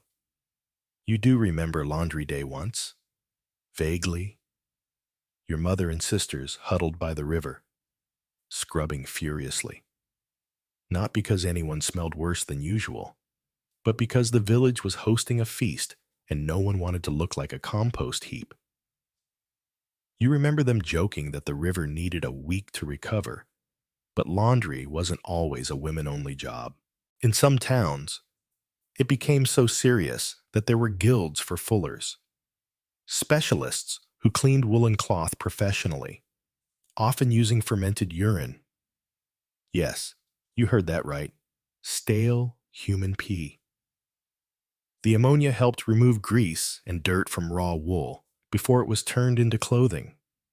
Historians still debate whether this practice was common in all regions, but the smell certainly was. If you were nobility or had money, things looked a bit different. Servants took your clothes to dedicated laundresses, and your linens were boiled, scrubbed, and sometimes even scented with herbs. But you sniff your sleeve again, wince slightly, and decide it's not bad enough yet. Not this morning. As the sun creeps higher, you watch your neighbor, one of the few people with enough water stored in barrels. washing her child's shirt with grayish water and a lump of gritty lye soap. The child is squirming barefoot in the mud nearby, undoing all that effort in real time. You silently cheer him on. That said, the water situation in general isn't great. Clean water is hard to come by, especially in crowded towns or villages where the nearest source is either far away or polluted. Wells, cisterns, and rain barrels are your best options, but they're reserved mostly for cooking, drinking, and animals. Using it on clothes, that's a luxury. Most of the time, you're better off shaking the dust off your tunic and pretending that makes it fresh. Of course, there's also the medieval obsession with airs. Not just the literal air, but the idea that bad smells carry disease. The infamous Myasma theory. People believed foul odors could actually make you sick. So ironically, your laundry might get done not for hygiene, but for spiritual or medicinal reasons. If your shirt smelled too sour, maybe the village priest would tell you to hang it near incense smoke. Problem solved. And then there's drying. You've never seen a clothesline like in the movies. You toss your damp garments on bushes, on hedges, sometimes right on the ground. Once, you hung a shirt on a fence and a goat wandered off with it. That shirt now lives a better life. Somewhere in the meadow, full of holes but free. So, for now, you do what you always do. You wear your clothes again, unwashed. Maybe tomorrow, maybe next week, maybe when your sleeves start standing up on their own. But as long as the person next to you smells just as questionable, you figure you're doing just fine. You trudge down the path toward the village green, where the daily market is creaking to life, and your face still feels a bit crusty from the half-hearted splash you gave it this morning. At some point, you might have wiped your eyes with the same sleeve you wiped your hands on after chopping onions yesterday. It's all starting to blend together. But hey, time for your morning ritual, the face wash, or whatever passes for one. In a small ceramic bowl outside your hut sits the community's idea of a wash station. It's filled with tepid water that's seen too many faces and not enough refills. There's a faint oily sheen across the top. If you're lucky, no bugs have drowned in it overnight. You dip your fingers in, quickly pat your cheeks, rub your eyes a bit, and call it good. Moisturizing, exfoliating. Not in this century. If you're a bit fancier, or if someone in your house is feeling ambitious, you might have access to rose water, made by soaking petals in water and letting them ferment in the sun. It smells almost pleasant and helps mask the sweaty, musty odor of your skin. Your aunt once gave you a tiny vial for a saint's feast. You used half of it that same morning and were mistaken for a visiting noble. You still talk about that day, but most mornings, it's just rainwater and maybe a scrap of linen if you feel indulgent. Soaps aren't for the face, not unless you want to risk a rash. The strong lye soaps used for laundry could leave your skin red and raw. People whisper about the girl down the lane who tried to scrub her freckles off before a festival. Now she wears a hood. Nobody asks why. You scratch the side of your nose and feel the familiar grit of dried sweat, soot, and whatever you were chopping 2 days ago. Some people use ashes mixed with water to scrub the skin. A sort of medieval face scrub. Heavy on the scrub. It kind of works. Also kind of removes your top layer of skin. Historians still argue whether this was a regular practice or something the truly desperate tried during feast days. Of course, your hands aren't exactly pristine either. You might wash them in the bucket near the animals, or just rub them in dirt to remove the grease. There's a certain logic to that. Clean dirt is better than old butter. And medieval dirt is surprisingly multi-purpose. People used it to scrub floors, deodorize shoes, and, occasionally, wash dishes. If you're already dirty, what's one more smear?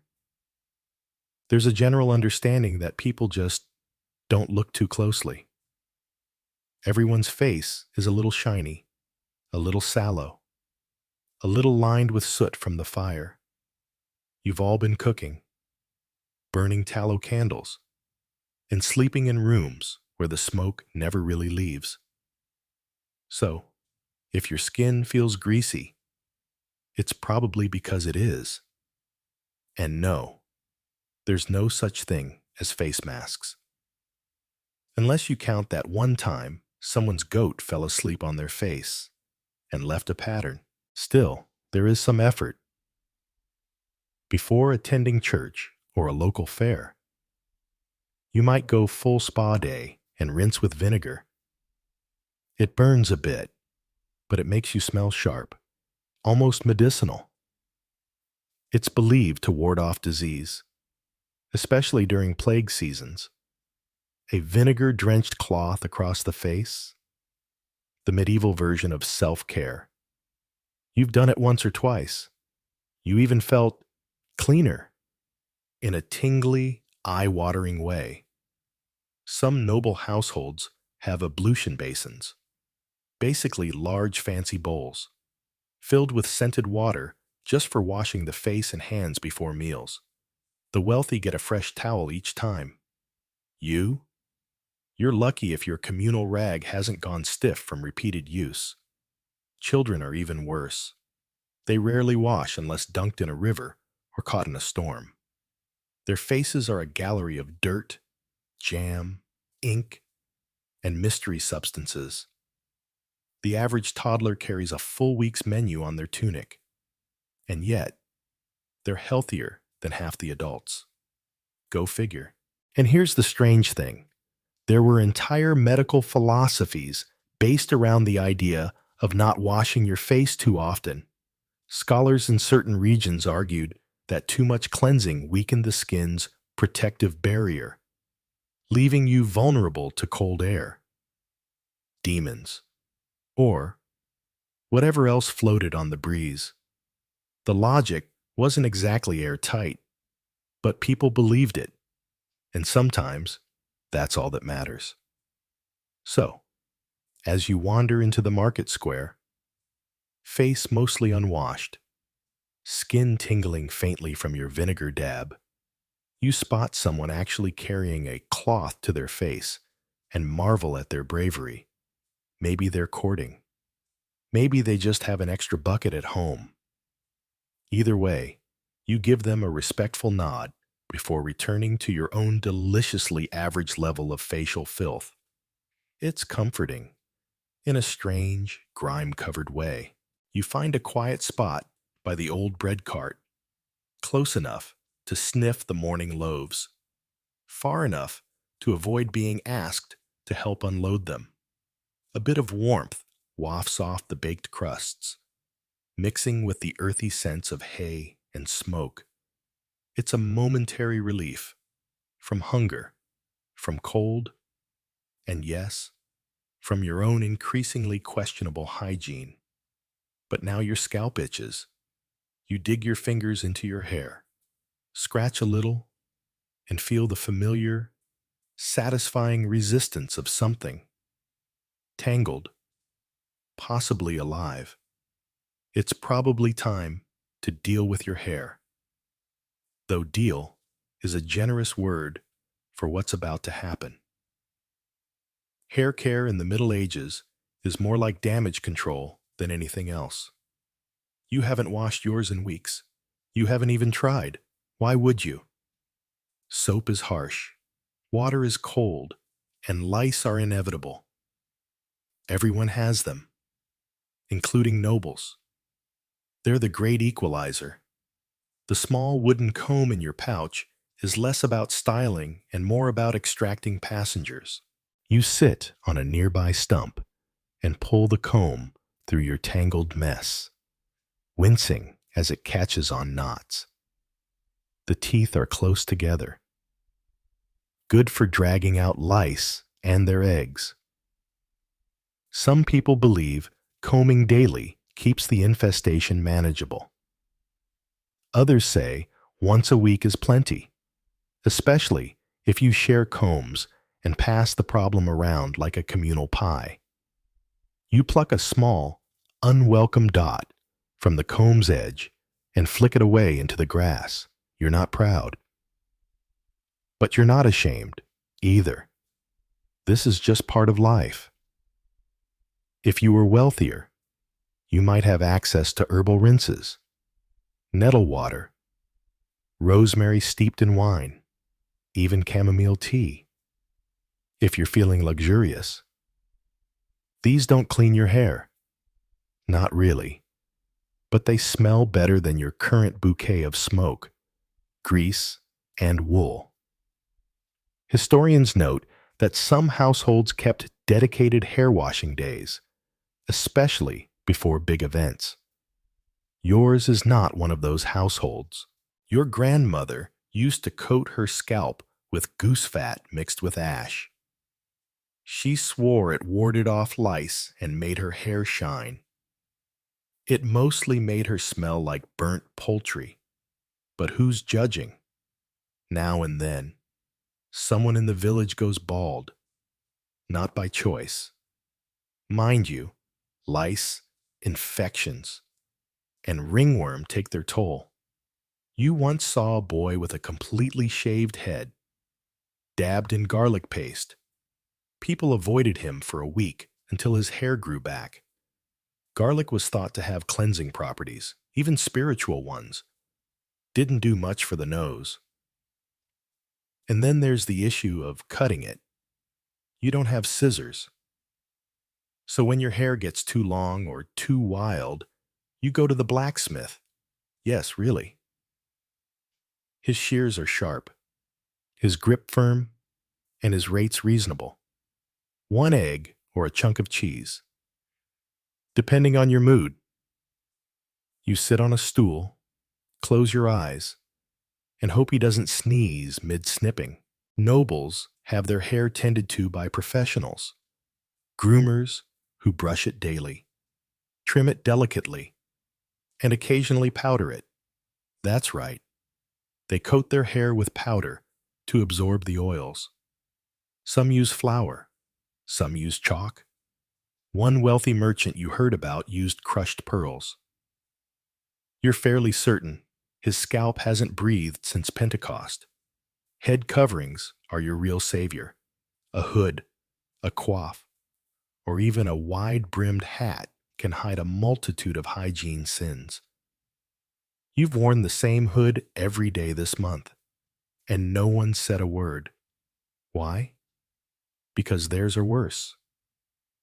Still, the church sometimes frowns on vanity. Spending too much time grooming can be seen as sinful, unless you're a monk or nun, in which case, not grooming might be seen as prideful. Historians still debate whether the rules were enforced consistently or just invented to confuse everyone. You give your scalp one last good scratch, tuck your hair under your hood, and rise from the stump. The itch is mostly gone now, or at least moved to the back of your mind. You feel a bit better. Not cleaner, exactly, but more assembled. You run your fingers down your tunic, smooth out a fold, and stride toward the baker's stall like someone who's had a very productive morning of lice combing. And if someone smells lavender in the air, it's the bread. Definitely the bread. You finally snag a small heel of bread. Bless the baker's soft spot for half-helpful customers, and munch quietly while watching the morning shuffle of villagers. It's a sea of wool, dirt, and functional hairstyles. But now, something more potent than bread wafts past you. A sharp floral sting mixed with vinegar and maybe something rotting underneath. Someone just walked by wearing perfume. Or, at least, the medieval version of it. You take another whiff. Yep, definitely trying to cover something up. And who could blame them? In a world where full-body baths are rare, and laundry day is more myth than memory, perfume is less of a luxury and more of a survival tool. You probably have your own mix stashed back at the hut, not perfume like you'd find today in a fancy bottle with a gold label, more like a bundle of dried herbs stuffed into a pouch and tied under your shirt. Lavender, thyme, rosemary, sometimes mint if it's in season. It doesn't exactly clean anything, but it does help distract your nose from the rest of you. Among the wealthier folks, the game is more sophisticated. Rosewater and orange blossom distillations are highly sought after, traded across regions, and stored in delicate glass vials that might cost more than your entire home. They dab it behind their ears, on their sleeves, or even in their hair. Historians note that by the 14th century, perfuming garments and accessories was a full-blown fashion trend, especially in places like France and Italy. You, meanwhile, have experimented with vinegar soaked in rose petals. It didn't go great. The petals turned brown, and the smell reminded you of pickled flowers. But still, better than nothing. At some point, someone in the village tried burning herbs in a clay pot to fumigate their hut. It smoked the place out like a beehive. You all laughed until the smoke made you cough, and you had to stand outside in the rain. Still, for a brief moment, the hut smelled less like goats and more like an overcooked forest. It wasn't just about smell, either. People believed that certain scents could protect you from illness. The whole miasma theory, the idea that bad air spreads disease, meant that perfuming yourself was a health strategy. A perfumed pomander, a little metal ball filled with aromatic herbs, could be worn around the neck or tied to your belt, swinging like a medieval air freshener. You've seen one once, dangling from a merchant's side like a badge of honor. He claimed it had cloves and ambergris in it. You had no idea what that meant, but it smelled like power. For those without fancy metalwork, there were simpler options. Dried flowers sewn into little sachets, or linen handkerchiefs dabbed in scented vinegar. A few people wore garlands of herbs around their necks, especially during festivals. Some claimed it kept the lice away. Others just liked the flair. In religious circles, scent had spiritual weight. Incense was burned in churches, not just for mood, but for cleansing the air, both literal and symbolic. A bishop once passed through your village trailing clouds of frankincense so thick he vanished for a moment. You'd never seen anyone smell so important. Of course, not all scents were welcome. Some people tried rubbing garlic on their skin, believing it warded off disease. It also warded off conversation. And then there's the infamous civet, a musk extracted from the glands of wild animals, used in high-end perfumes. Supposedly it added a warm depth. You're fairly sure it just made people smell like angry weasels. Still, people did what they could. You remember once soaking your sleeves in rosemary water before a festival, hoping to impress a certain someone? The scent lasted half an hour, The sweat? Days. They didn't notice your rosemary. They did. However, comment on your garlic breath. It was not a romantic evening. So you sit now, chewing your crusty bread, pondering the strange hierarchy of smells. Everyone stinks, but some people do it more artfully. You? You rely on the classic combo: wind, time, and a prayer. If you pass near a flower patch, you brush against it. If you see a bundle of herbs left out to dry, you casually lean in.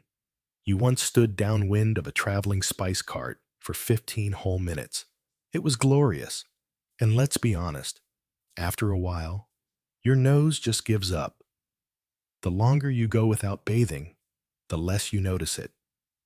Everyone's in the same boat. A pungent, aromatic, very medieval boat. You tuck the rest of your bread in your pouch and rise to leave. Someone nearby fans their armpit with a piece of parchment. You catch a whiff. Cinnamon? Or is that just mold? You'll never know. As you wander past the edge of the village square, the old wooden sign creaks in the breeze. Badhus. It reads, bathhouse. Or, well, former bathhouse. The door's warped shut. Weeds have taken over the threshold.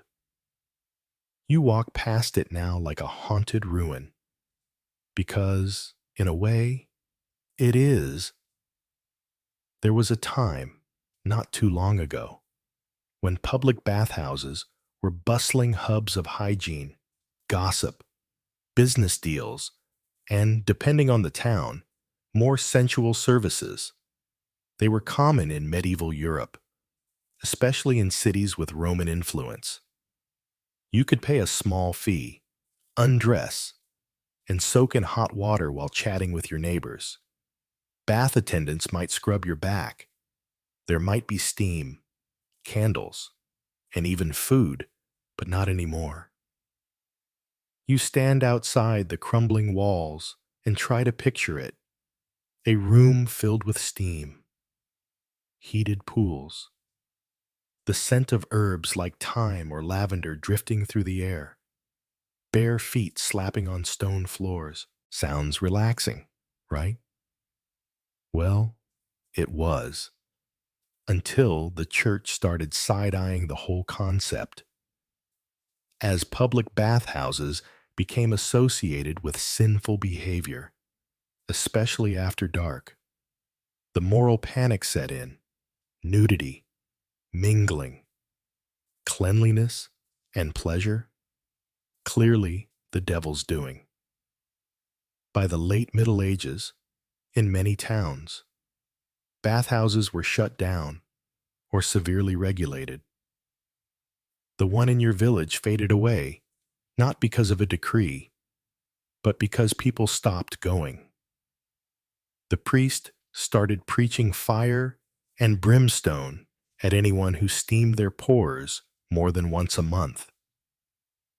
You step over a chunk of broken tile, remembering when you were little and the village elders still spoke fondly of the hot room. You weren't allowed in, of course, but you always pictured it like a magic cave where people came out smelling less like goats and more like boiled carrots. Still, in larger cities, Paris, Prague, Constantinople, some bathhouses hung on longer. They adapted. Some offered gender-separated hours. Others leaned fully into the idea of sinful relaxation and simply charged more for the experience. Historians still argue whether these bathhouses were mostly about health, cleanliness, or pleasure. The answer, as usual, is probably yes. Not that everyone approved. Medical scholars of the time often flip-flopped. Some claimed hot baths opened the skin to disease. Others believed bathing balanced the humors and cured melancholy. One doctor warned that excessive bathing might cause the brain to soften. Another prescribed a full-body soak in wine for skin ailments. You never tried it, but you're not ruling it out. You glance around to make sure no one's watching, then peer through a crack in the old bathhouse wall. Inside, it's just dust and shadow now. A collapsed bench, a pile of firewood someone abandoned long ago. The bath basins, once filled with hot, herb-infused water, are dry, cracked, and home to a determined spider.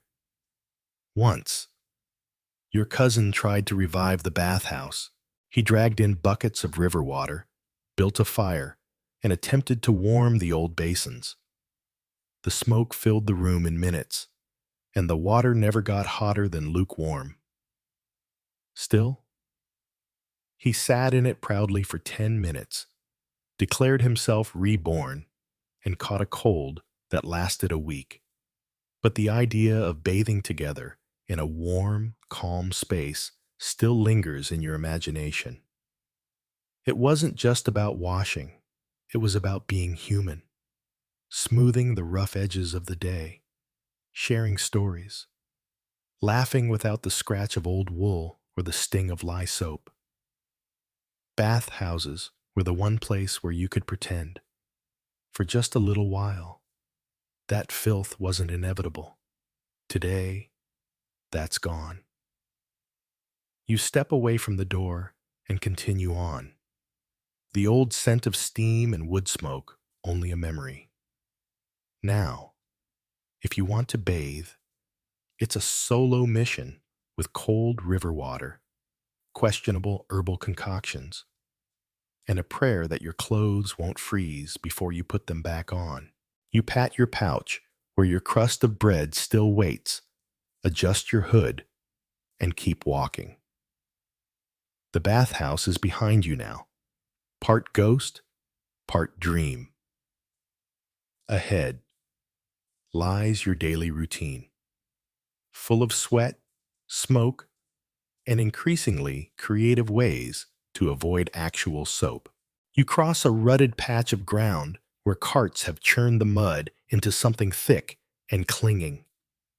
Your boots make an unpleasant slurp with each step, and by the time you reach firmer ground, you've picked up at least an extra pound of dirt on each sole. You scrape the worst of it off on a rock and sigh. You smell like work, and that's the thing about the Middle Ages. You smell like your job. A butcher reeks of blood and lard, a tanner like urine and rotting hide. A blacksmith, smoke and iron dust. You smell like whatever your trade happens to throw at you. Wheat husks, stale sweat, goat hair, maybe a faint tang of cheese. It's oddly comforting. Everyone in the village carries their own occupational perfume, like a nose-based resume. You pass by the blacksmith's hut and get a full blast of scorched wool and sweat-cured leather. He's hammering metal in the same tunic he wore last week, maybe longer. The heat from the forge bakes the smell right into his clothes. His beard, even the dirt under his fingernails. He's too busy shaping horseshoes to care or notice. Down the lane, a woman dumping slop for pigs wipes her brow and mutters something about the stench. Hers, not the pig's.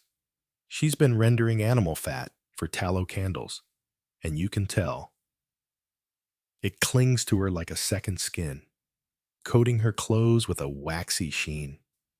But nobody blames her.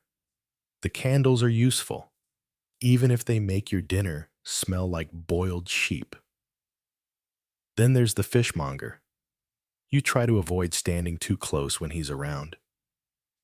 He carries a particular funk, salty, briny, vaguely tragic. His hands always seem slightly wet. His clothes, once blue, now stained with years of gutting eels and herring, flutter stiffly in the breeze. He's proud of it, though. He says you know you're doing good business when the cats follow you home.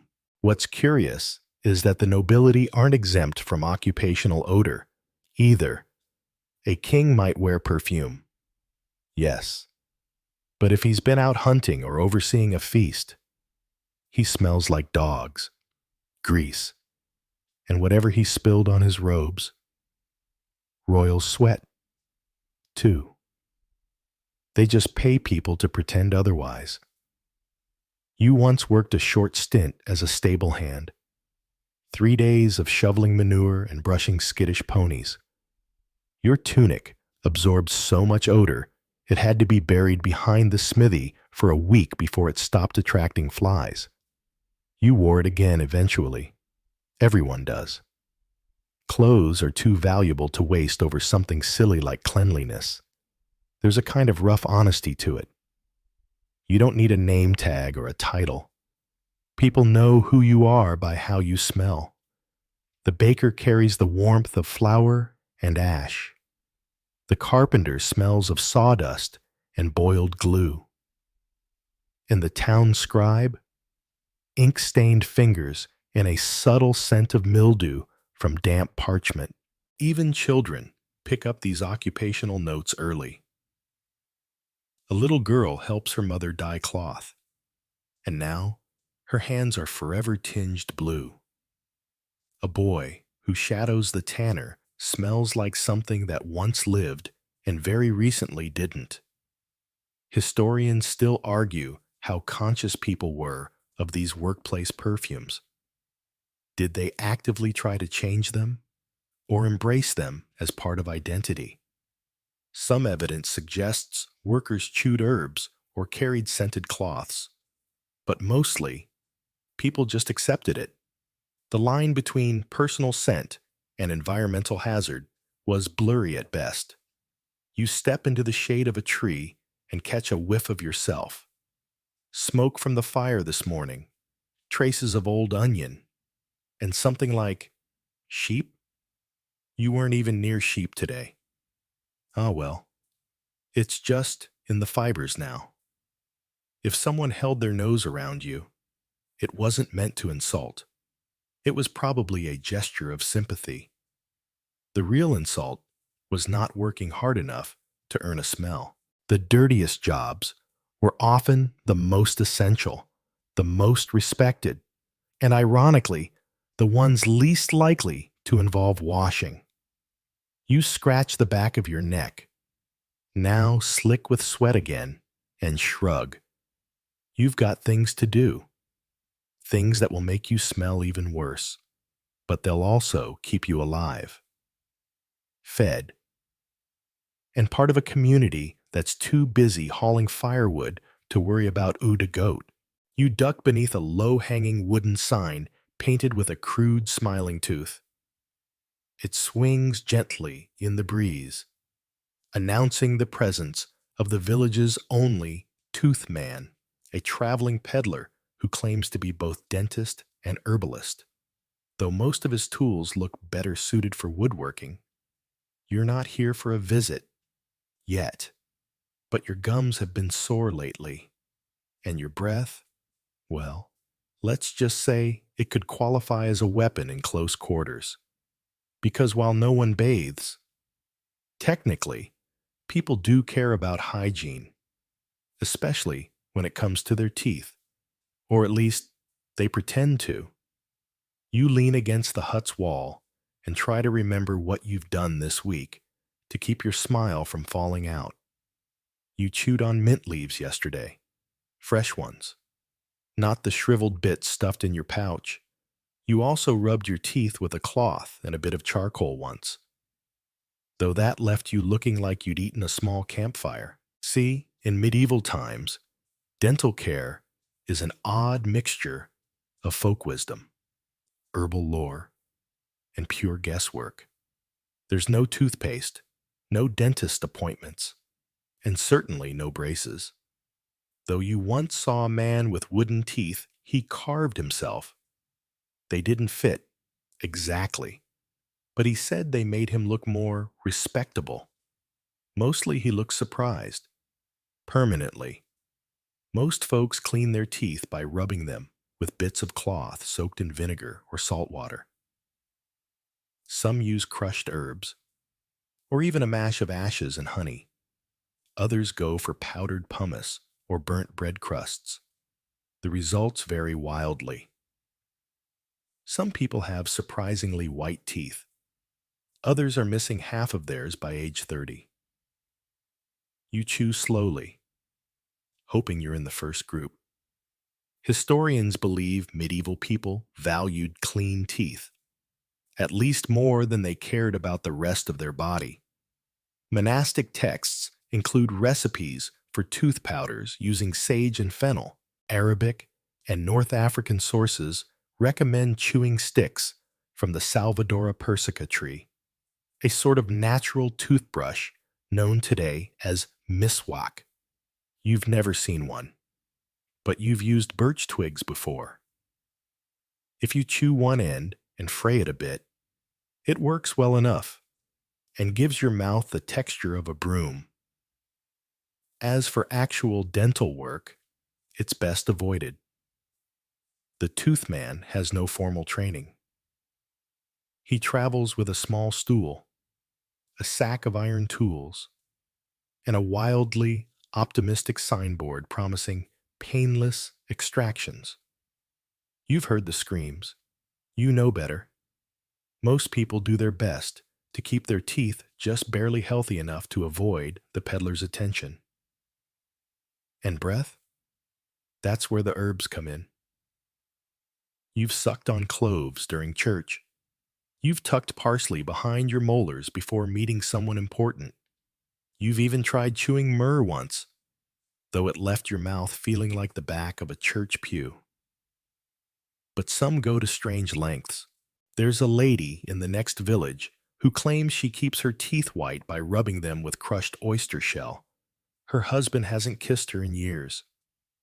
Meanwhile, you've developed a morning habit of rinsing with whatever's available. Yesterday it was vinegar and rainwater. Today, it's the juice from a boiled leek. Don't ask. You swish it around like it's holy water and try not to gag. Still, you're better off than most. A surprising number of medieval people lose their molars young. They rely on soft foods, porridge, stews, overcooked vegetables. Not just because they're easy to make, but because they're easier to chew. Hard crusts and dried meat are a risk. You've seen a man crack a tooth on a walnut and cry into his soup. But the funny thing, tooth decay wasn't as rampant as you'd expect. Sugar is rare, expensive, imported, used mostly by nobility. You eat simple foods, plain and fibrous. That's probably why your teeth, despite the daily abuse, are still hanging in there as you walk away from the peddler's hut. You run your tongue along your teeth. They feel serviceable, a little fuzzy, a little uneven, but not actively falling out. And that, in this world, is a small miracle. You grab a sprig of mint from your pouch, bite down, and savor the sting, for now you've done enough. You may not bathe, you may not change your tunic, but by the standards of your time, your breath is practically seductive. The sun is climbing now, turning the village into a quilt of long shadows and golden dust. You wipe your forehead with the back of your hand and instantly regret it. There's a layer of grime there, sweat mixed with smoke. yesterday's breadcrumbs, and whatever you leaned on earlier. But that's the norm. Because in medieval life, your skin is less glowing and more frequently irritated. You scratch at your arm absently, just above the elbow where your sleeve has been chafing. Underneath your clothes, the skin is damp and itchy. You think about taking off your tunic to air out for a bit, but modesty and the biting flies talk you out of it. So you shift your weight, peel the fabric away from your shoulder, and wait for the breeze to do its work. Rashes are common, so are boils, and mysterious bumps that come and go depending on the weather, your diet, or whether you offended a local spirit. You've got a small spot on your leg that's been red for 3 weeks. Your neighbor says it's just heat, but another swears it's the early signs of plague. You decide to ignore both opinions and scratch it with a stick. Clean skin is more of a goal than a reality. Without regular washing, pores clog, sweat cakes into folds, and your natural oils start doing very unnatural things. Your cousin developed a patch of scaling skin on his back last summer that looked like tree bark. He claimed it meant he was growing stronger. You're still not convinced. Some villagers swear by herbal rinses, calendula flowers steeped in oil, comfrey soaked in vinegar, plantain leaves mashed into a paste. You've tried all of these, with varying degrees of success and alarming discoloration. The plantain left your arm a cheerful shade of green for 3 days. The comfrey made you smell like fermented salad. But the calendula felt nice. Sort of. You once knew a washerwoman who said the key to good skin was never touching your face, ever. She wore a scarf year-round, even to bed. She also claimed that witches lived under her floorboards. So, grain of salt. Still, skin ailments weren't just cosmetic. They could kill. Infections from scratches, flea bites, or ingrown hairs could spread, especially when paired with poor diet and little rest. A simple blister from your boots might fester into something grim. You've seen it happen. One of the stable boys lost 3 toes because his sock rubbed a sore, and he didn't notice until it smelled wrong. That said, not all hope is lost. You found that sun exposure helps a little. Laying in a patch of grass, shirt up, arms bare, gives your skin a break from the sweaty cloth prisons you usually wear. Historians speculate that sunning oneself was an informal hygiene method, even if people didn't frame it that way. And as strange as it sounds, there is a kind of medieval skincare logic. Ointments made from lard and herbs, honey used as a wound salve, even clay poultices packed into scrapes. The church even got involved. Some monasteries maintained herb gardens for medicinal treatments, and monks recorded remedies for things like boils of the thigh and scales of the brow.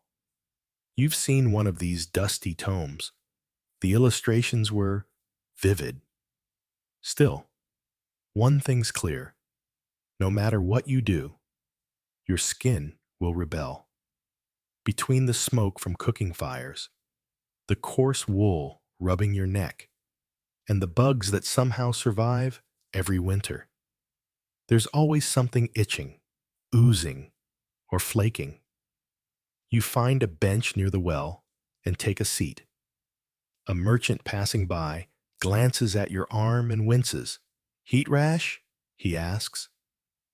You nod, unsure if that's true, but grateful for the suggestion.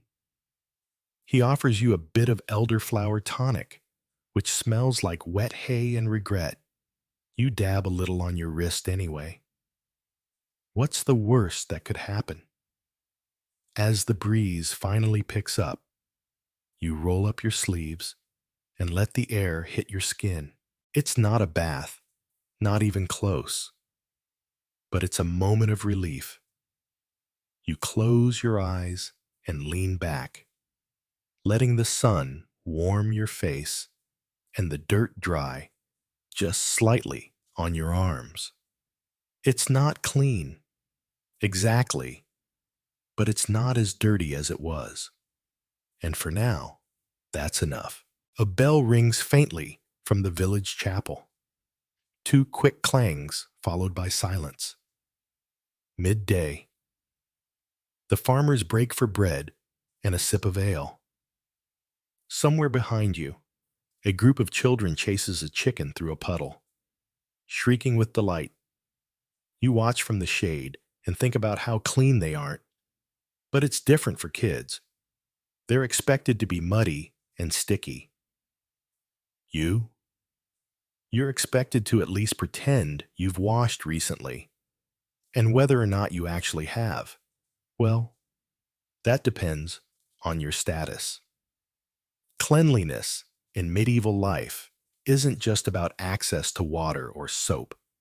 It's also about class. The higher your status, the more resources you have to appear clean, even if, truthfully, you're about as crusty as everyone else. Take the nobility. For example, they have the luxury of linen undergarments, light, breathable, and washable. You've seen it yourself at feast days, nobles changing into fresh shifts halfway through the event, not because they're clean freaks, but because their clothes are fine enough to show sweat stains. You, on the other hand, could bathe in your tunic, and it'd still look dusty. Inside castle walls, water is often hauled in by servants and heated in big cauldrons. Nobles might bathe in tubs lined with linen, filled with scented water, sometimes with flower petals or herbs. They might even share the bath with family, attendants, or occasionally a few too many guests after wine. Is it cleaner? Debatable, but it smells better. They also have combs made from ivory or bone, delicate towels, and basins for hand washing before meals. Sometimes, those basins are even made of silver. You use a chipped ceramic bowl when you can. Usually, you just wipe your hands on your tunic and keep chewing. Royalty go a step further. They don't just bathe, they make a spectacle of it. Monarchs have official bath keepers. Ritual baths are scheduled and recorded. A few kings are even rumored to have refused to bathe for years, believing it weakened the body's defenses. Historians still argue whether these were political choices or just signs of good old-fashioned stubbornness. Meanwhile, in your world, if you're lucky enough to be a servant in a noble house, you might get to use leftover bathwater after they're done. Of course, secondhand luxury. You've heard of people scooping water from a countess's tub to wash their feet. Better than nothing. They say, in towns, the middle class, merchants, skilled tradespeople do their best to mimic the rich. They wash their hands and faces often. They wear linen, too. When they can afford it, their homes might have wooden tubs tucked away in corners, filled occasionally with water heated by fire. You once visited a merchant's house with its own rain barrel setup. Fresh water on demand. You touched it with reverence, as if it might bless your hands. But most people make do. The working poor, peasants, laborers, journeymen, They wash when opportunity allows. Rainwater, rivers, shared basins, and for the daring, snowmelt in winter. Clothes get beaten on rocks or just aired out and called refreshed. You don't judge. You've done the same. You're doing it now. Interestingly, monasteries often maintained the cleanest standards, at least in theory. Monks were expected to wash regularly, especially their hands and feet. Some orders had dedicated bath days, though others argued that too much washing was indulgent. You once heard a friar say that soap was for the weak. You weren't sure if he meant physically or morally. Of course, all these distinctions blur during times of crisis, plague, famine, drought. Everyone smells the same when the world is on fire. You remember one long summer when the river ran dry. Bathing stopped completely. No one noticed. You all stank together. And somehow, that made it better.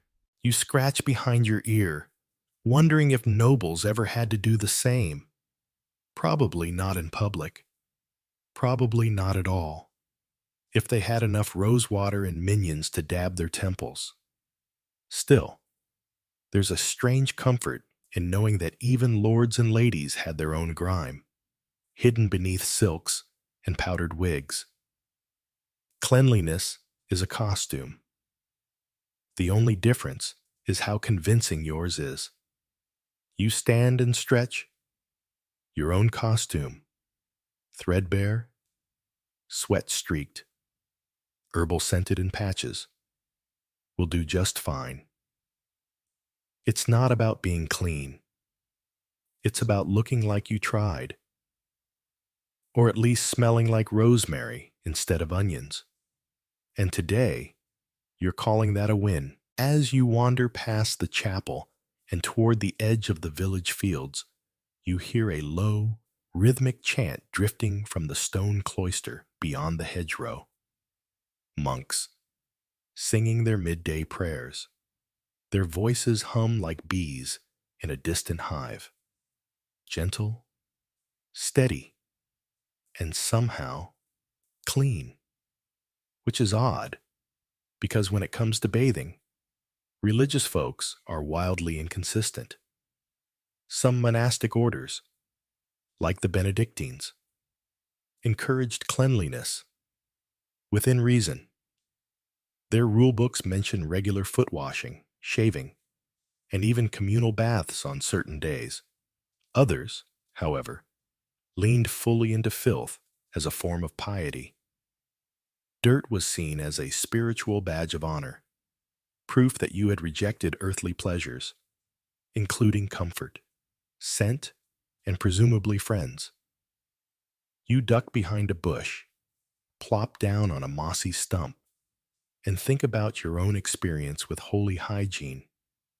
A few years ago, you helped at the priory for 3 days in exchange for a loaf of bread and access to their bathhouse. It was a barrel.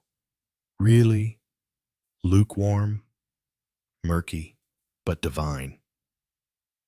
You remember soaking your feet in it for so long your toes wrinkled like pickled eggs.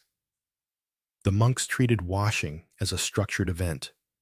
On feast days, they lined up for hand washing. Before meals, water was poured over their fingers from copper pitchers while a novice stood by with a cloth. They shaved their heads in careful rounds.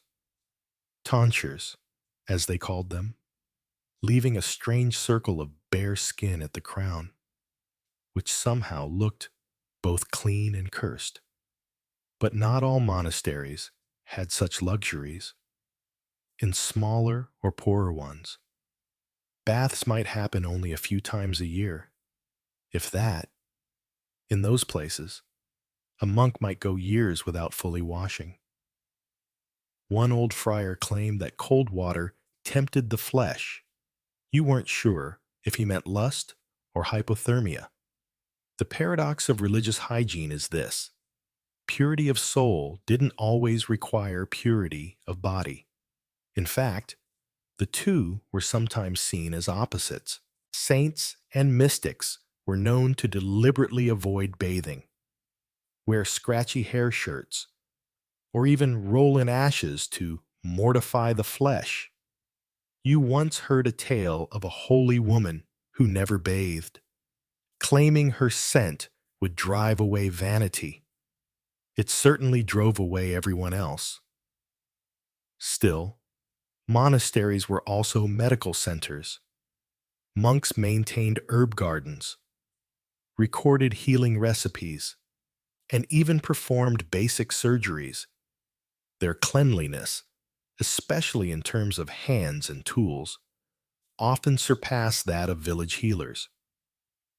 You once saw a monk rinse a knife with vinegar before lancing a boil. You were impressed, until he cleaned his fingers by wiping them on his robe. Historians still argue whether medieval monks were cleaner than the average layperson. Some say yes, citing written rules and washing rituals.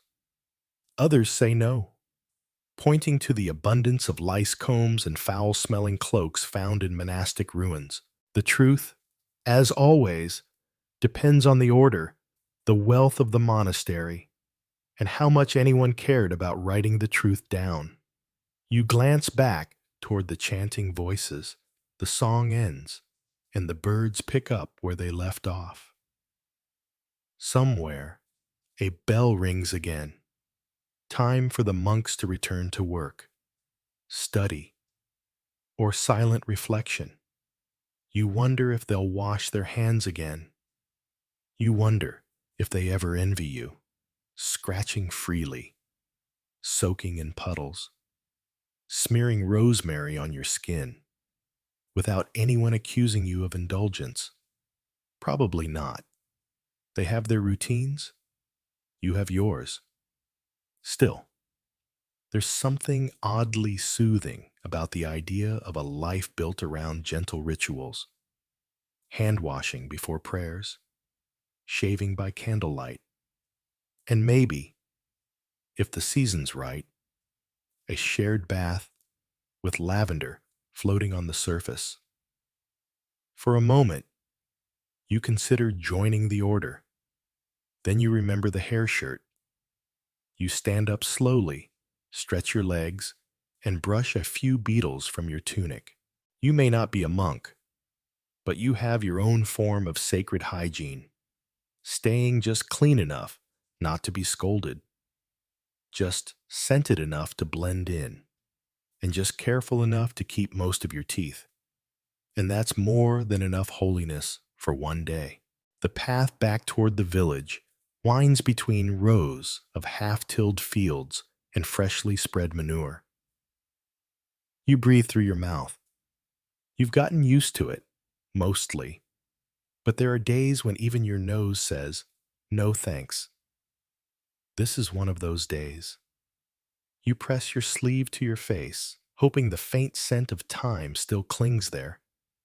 Because if we're being honest, your nose has suffered in the name of science, superstition, and medieval medicine more times than you care to count. See, in this world, dirt isn't just tolerated, it's defended by doctors, no less. You remember the local healer, a man with 2 good fingers and 3 questionable theories, once telling you, quite firmly, that bathing too often opens your pores to bad air. The infamous Myasma theory strikes again. According to it, invisible clouds of sickness float around waiting to slip in through warm, damp skin. So, washing? Dangerous. Staying caked in grime? Protective. He wasn't alone. Across Europe, many physicians believed that the outer layer of dirt on your skin functioned like a natural sealant, an earthy armor, if you will. Peeling it off with water was practically begging to catch a fever. Historians still debate how widespread this belief truly was. But in your village, it's gospel. You once heard a barber surgeon say, "A man with a clean face dies young." He also believed that sneezing could eject demons, so you take his advice with a generous pinch of salt. Yet there were contradictions. Some medical texts describe intricate bathing rituals using herbs like chamomile, marjoram, and rue. In more learned cities, physicians prescribed steam baths, hot compresses, and even full-body soaks for everything from melancholy to kidney stones. But here, in your little patch of the world, medical consensus often came down to one phrase: don't tempt fate. There's also the matter of those terrifying cures, going, your neighbor once developed a rash on her arms, and the village healer advised wrapping her in cabbage leaves and not removing them for 3 days. By the end, the rash was gone. So were her eyebrows. Correlation? Coincidence? You never found out.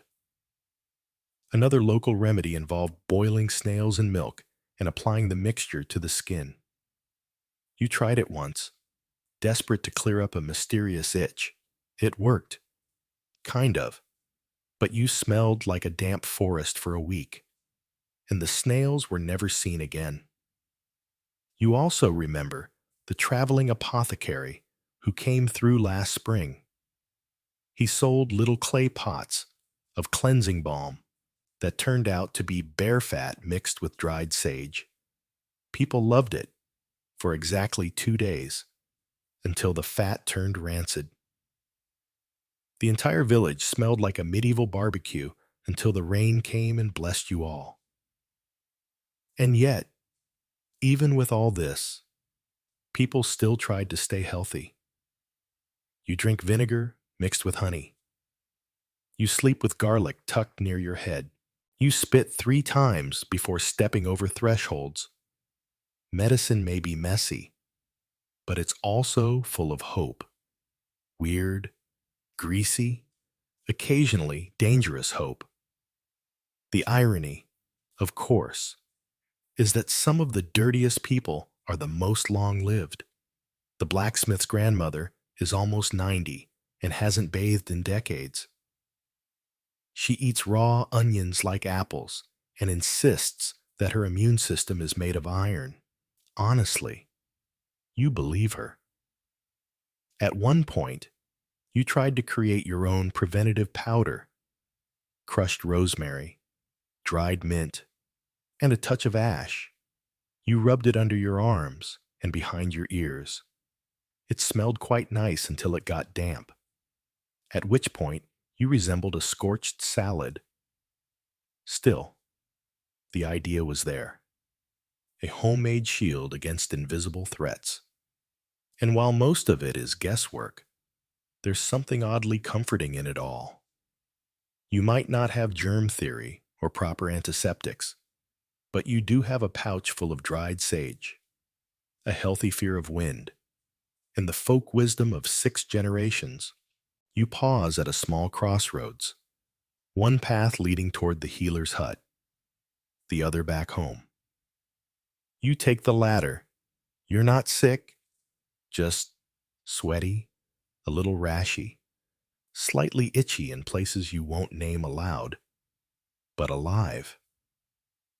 And as far as medieval medicine is concerned, that's a rousing success. You're halfway us, the sun dipping low, casting golden light through the trees, and suddenly you catch a whiff of something floral, sweet, faintly earthy. Someone nearby is wearing perfume again. But this time, it's not for health. It's for love. Because in a world where no one bathes, dating, if you can call it that, is an act of extreme optimism. You glance toward the road and see them, 2 young villagers loitering near the well. They're doing the usual not looking at each other routine while somehow standing close enough to share body heat.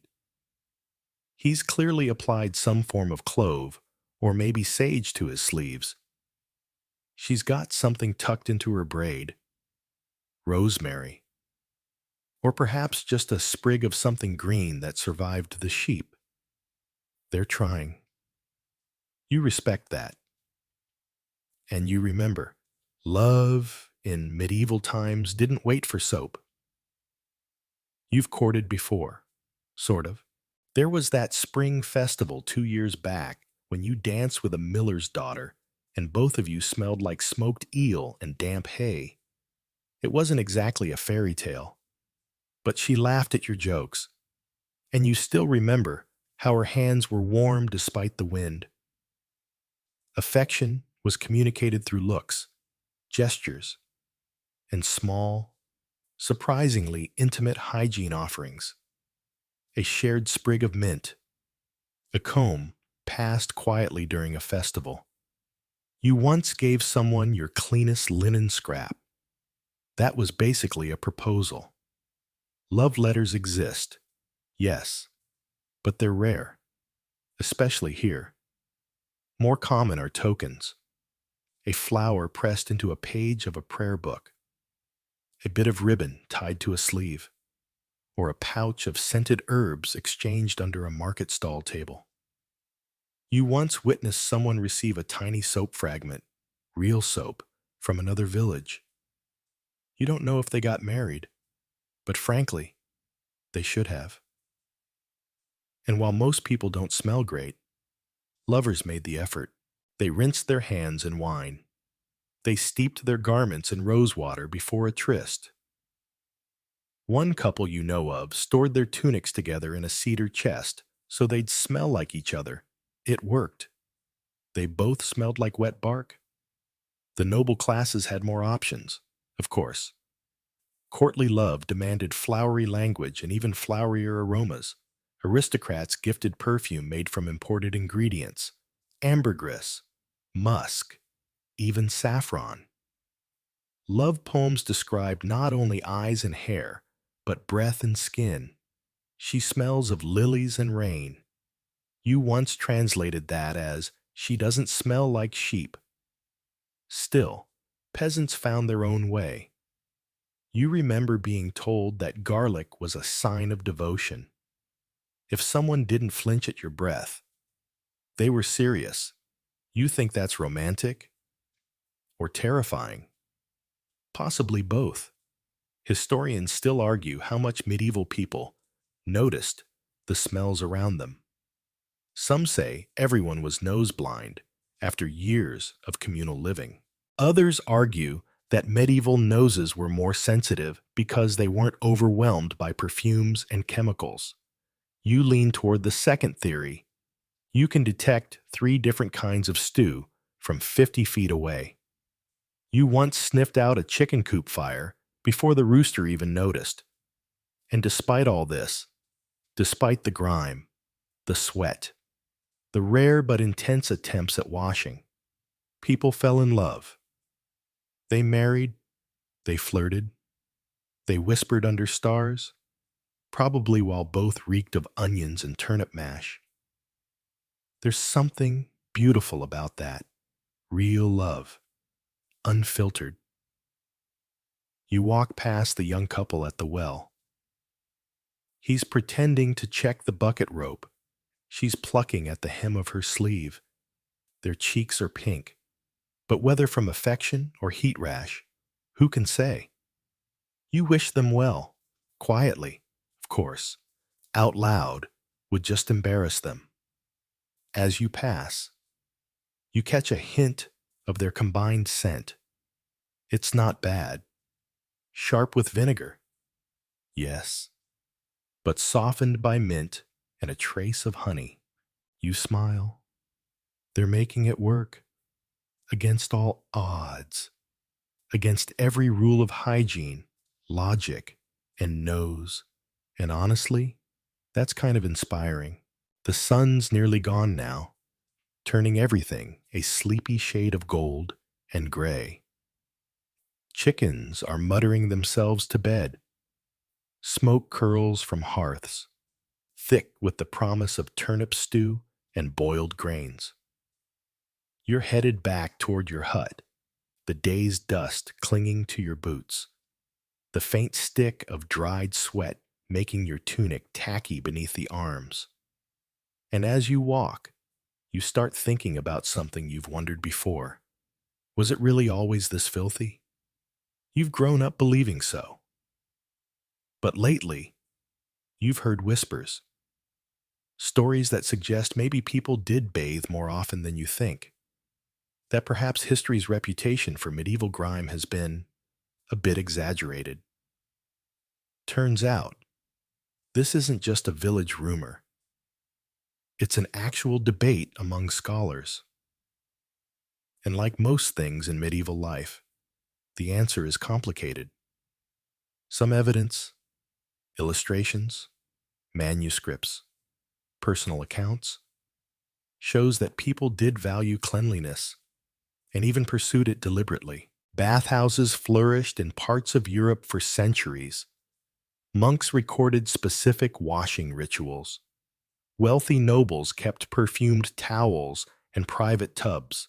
A 14th century Parisian calendar advised people to bathe on certain holy days. There are records of bridal bath customs, and some towns even had public health laws requiring water access. You've seen woodcuts that show families bathing together. Sure, they're naked.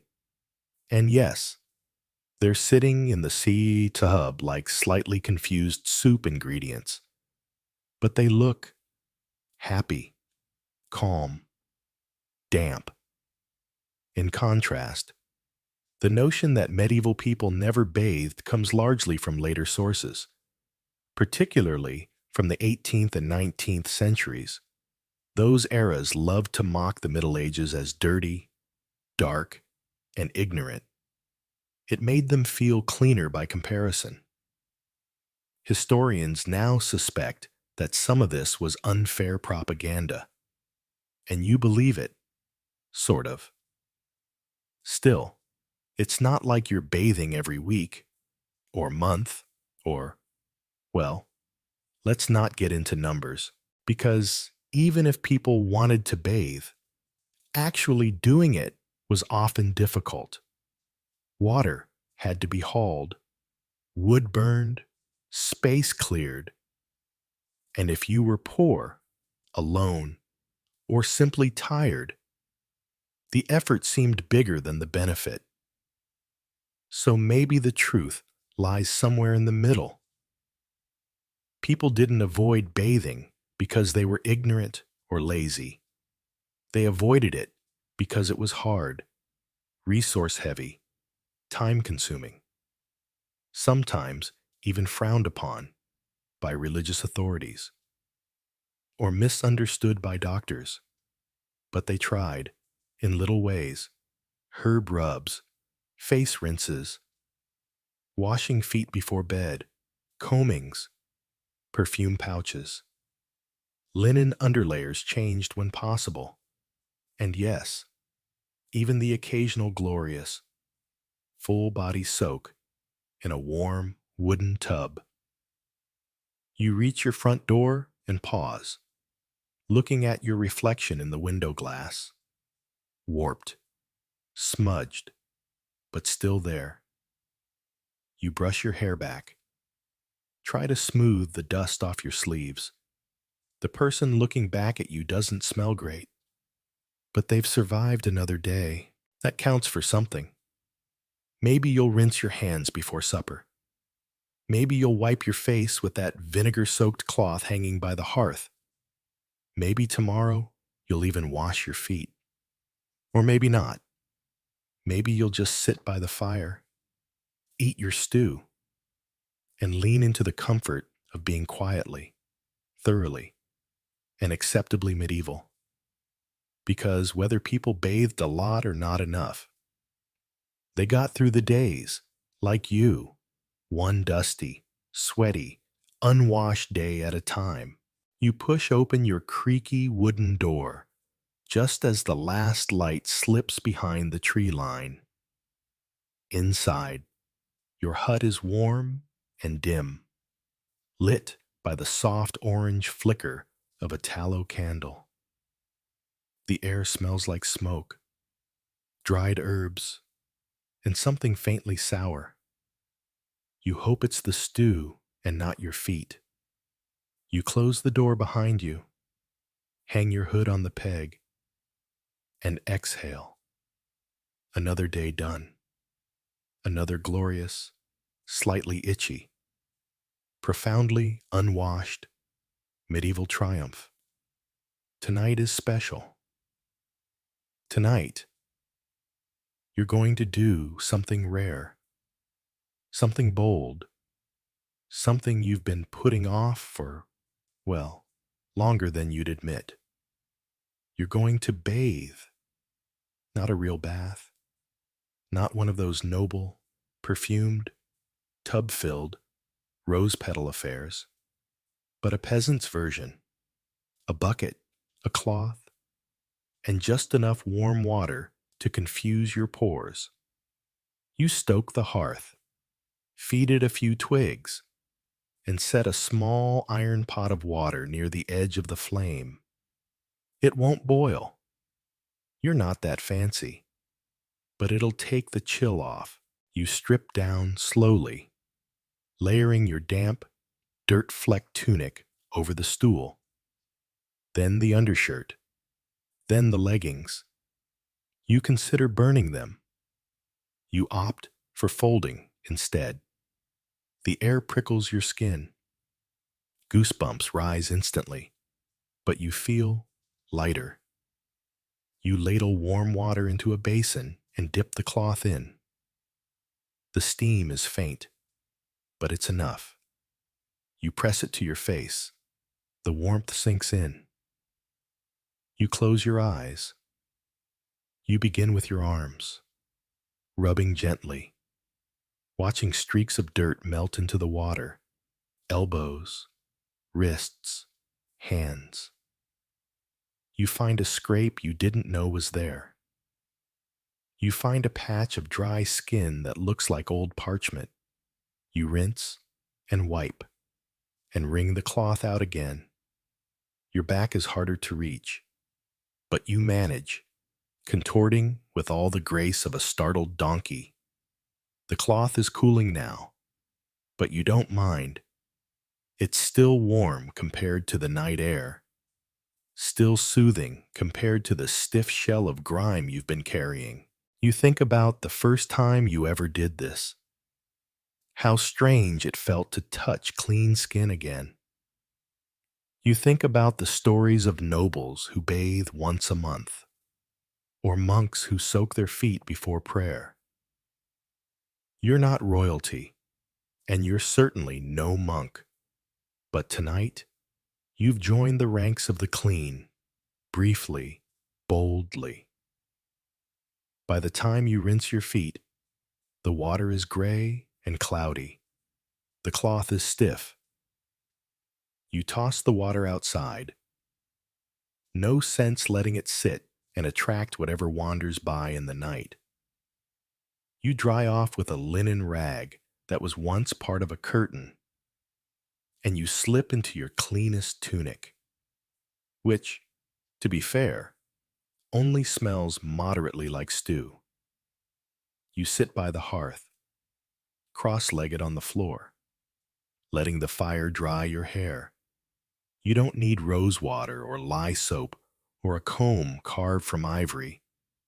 You've got warm water, quiet air, and a moment of stillness. And in this world, that's as luxurious as it gets.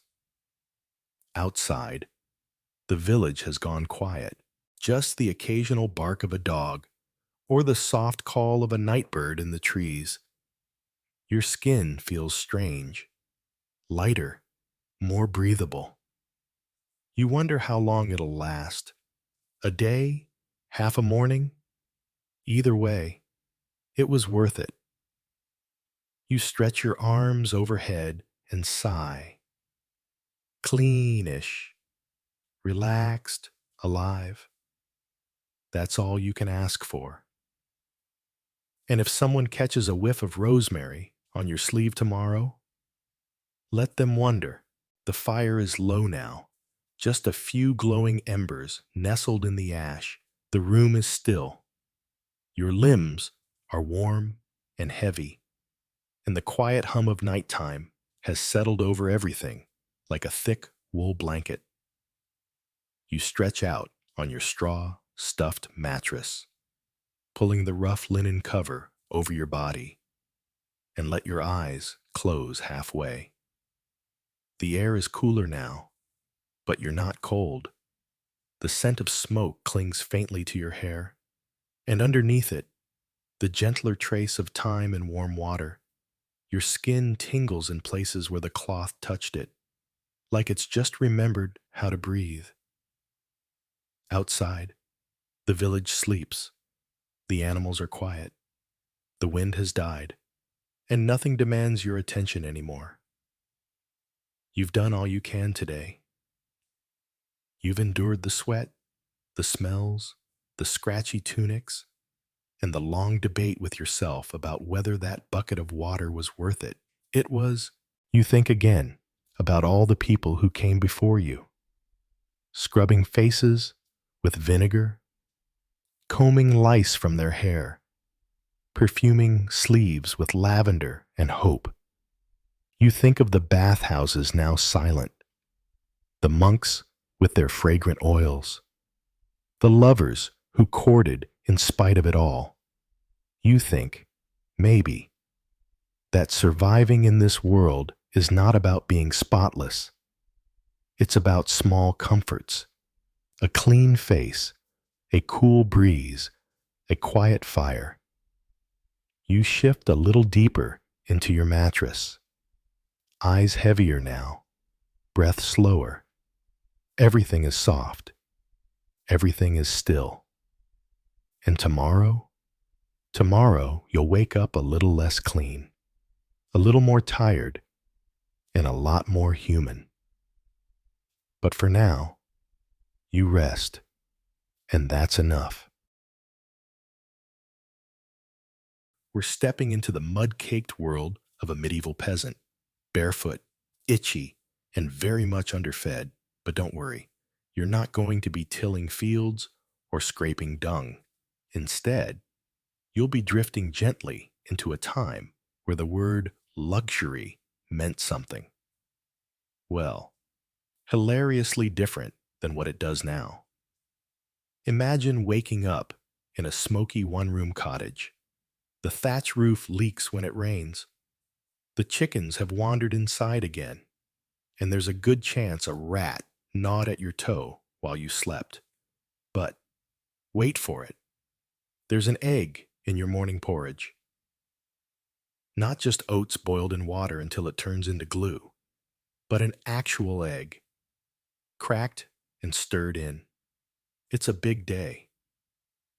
You trudge into the cottage's smoky common room, rubbing sleep from your eyes, careful not to step on the snoring dog by the hearth. It's early morning, the light a pale sliver through the crude shutters.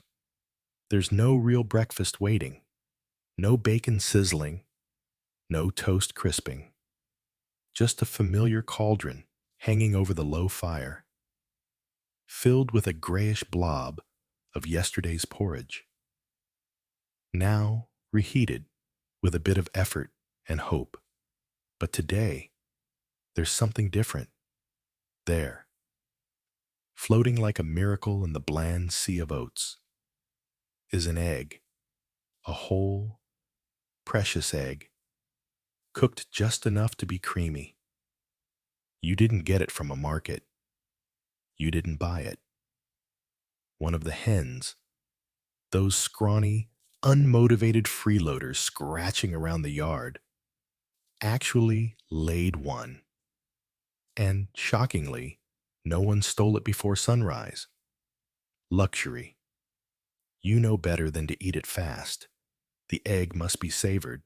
Your teeth hardly know what to do with something this soft, this rich. It's not even salted, because that would be too extravagant.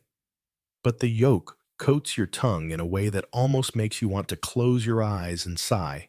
Almost. Mainstream history books might obsess over the lavish banquets of kings and lords, but for you, a boiled or stirred egg was a sacred thing. Protein, warmth, a break from the monotony of rye mush and bean stew. Historians often focus on famine and crop failure during the medieval period, but they rarely stop to appreciate the quiet ecstasy of unexpected chicken fertility.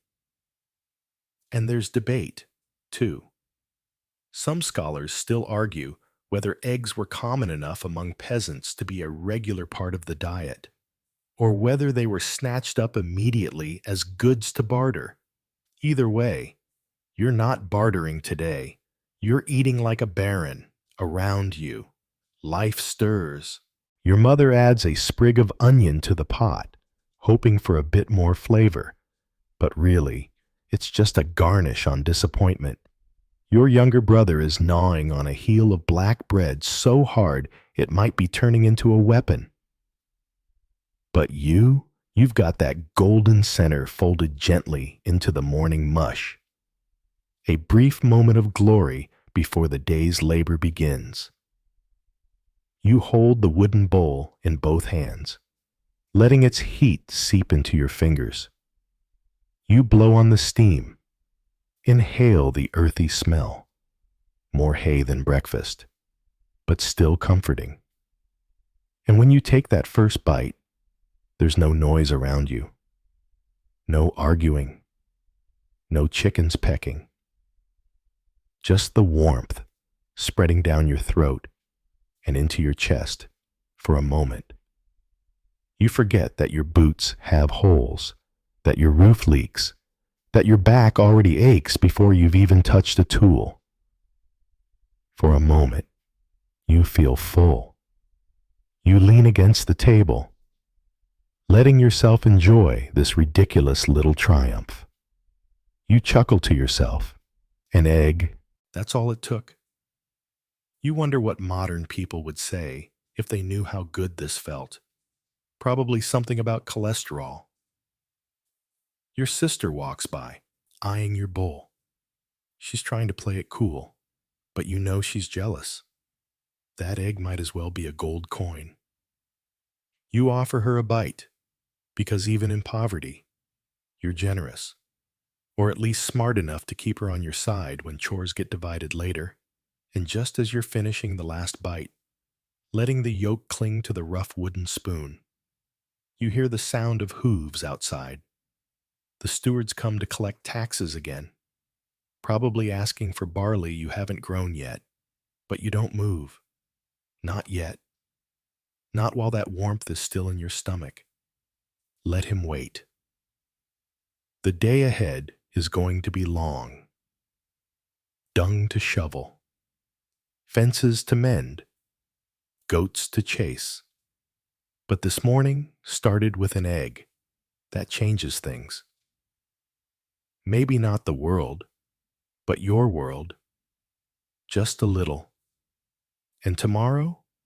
Well, there might not be an egg, but today, you got one. And you're going to hold on to that memory all the way through the manure pile. You step outside. Stomach still warm with that rare breakfast triumph, and the chill of morning clings to your patched tunic. It's not much. This tunic, rough-spun wool, scratchy in all the wrong places. But today, it doesn't have any new holes. That, in itself, is a kind of miracle.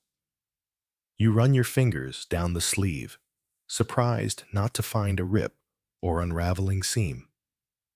The elbow isn't worn completely through. The collar isn't sagging off your shoulder like a tired old flag. You give the tunic a gentle tug, and it holds firm. Today, You are dressed, fully, respectably, even by peasant standards. Now, don't get too cocky. You're not wearing silk, or linen, or even color, really. The thing's more of a damp-looking beige than anything else. But it's yours. It's intact. And it doesn't smell too much like the pig pen. That's luxury. See, in the world you live in, clothing is passed down more often than names. You remember when this tunic belonged to your uncle, who wore it until he tripped into a well and finally gave it up to posterity. Your mother darned it at least 20 times before you inherited it, and you're not sure where her stitches end and the original fabric begins. But today, no repairs needed. None. It's holding together like a freshly pitched tent. Historians often fixate on sumptuary laws and what the nobility weren't allowed to wear, like how only high-born women could don scarlet silk or fur-trimmed cloaks. But down in your muddy world, it wasn't about fashion. It was about function, and the difference between a tunic with 2 sleeves and one with none. That was the line between dignity and draft. There's this old village joke that if you wore anything new, people assumed you stole it or were hiding a noble identity. But even stolen clothes were rarely intact. A whole garment, unchewed by rats or siblings, unsoaked by urine or beer, was a symbol of luck, a stitched statement that you hadn't lost this round to the elements. You notice a neighbor trudging by, adjusting a sleeve that's barely clinging to his shoulder. His tunic's held together with hope and hemp thread. He nods at you and your respectable ensemble. You nod back, but only with your chin.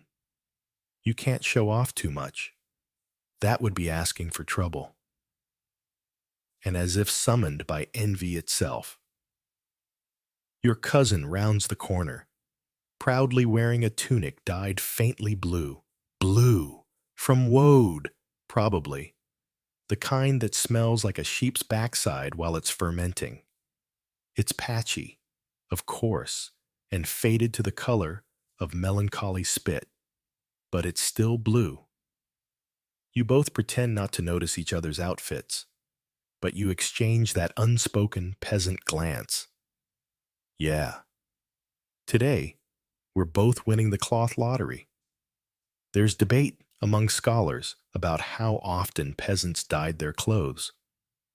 Some argue it was more frequent than assumed, especially in communities near woad or madder production sites. Others say dye was a luxury far out of reach, reserved for church robes or stolen lordly rags. The truth, as always, is likely somewhere in the murky, moss-colored middle. As the sun creeps higher, you walk toward the sheep pens, still amazed that your knees aren't sticking out of 2 sudden air vents. You tug your tunic again, feeling slightly taller. It's funny how something so small, an intact sleeve, an unshredded hem, can make you feel like a merchant prince. Well, not quite. A merchant squire? A slightly fortunate shepherd? And yes, you're still barefoot. Let's not get too luxurious. Shoes, after all, are a whole different tier of opulence. But the tunic is doing some heavy lifting for your self-esteem today. Later, as you haul a bucket of goat water and accidentally spill half of it down your front, you wince. But the fabric holds.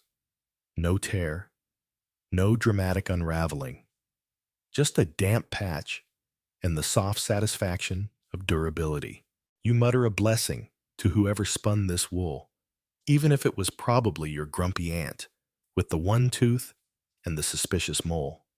Your fingers brush across a spot where a moth once tried to make a home. The hole was patched months ago, and the cloth holds steady now. You pause, smile, tug the neckline straight. Luxury isn't about velvet and jewels. Not for you.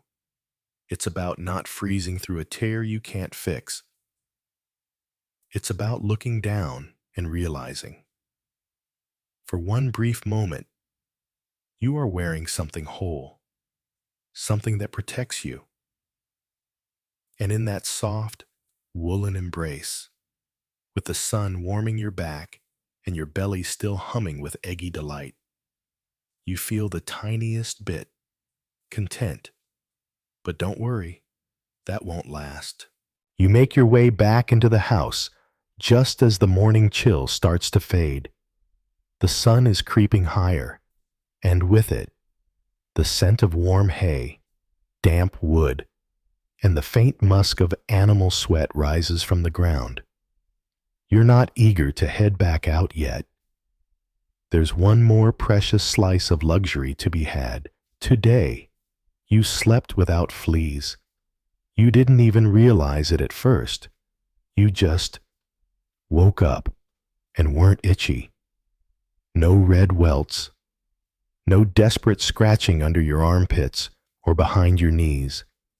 Your straw mattress, a lumpy sack stuffed with last season's chaff, actually let you rest. And that, frankly, is astonishing. You glance back at your sleeping corner. It's little more than a pile of straw and a thin blanket that's never truly warm unless the dog decides to join you. But last night, the stars must have aligned. Maybe the sack had just been refilled. Maybe your sister didn't steal your blanket this time. Maybe, just maybe, the fleas were feeling generous. Historians still argue whether common folk truly understood flea infestations as a health issue or just saw it as part of life. But you understand one thing clearly. Peace is the absence of ankle bites. You lower yourself onto the bedding again, half just to test the miracle. Still no itch. You sigh, deeply and dramatically. The smell isn't great. Smells like damp straw and goat farts. But comfort is relative. There's a saying in your village, if the fleas don't find you tasty, you're either dead or blessed. You decide you're blessed.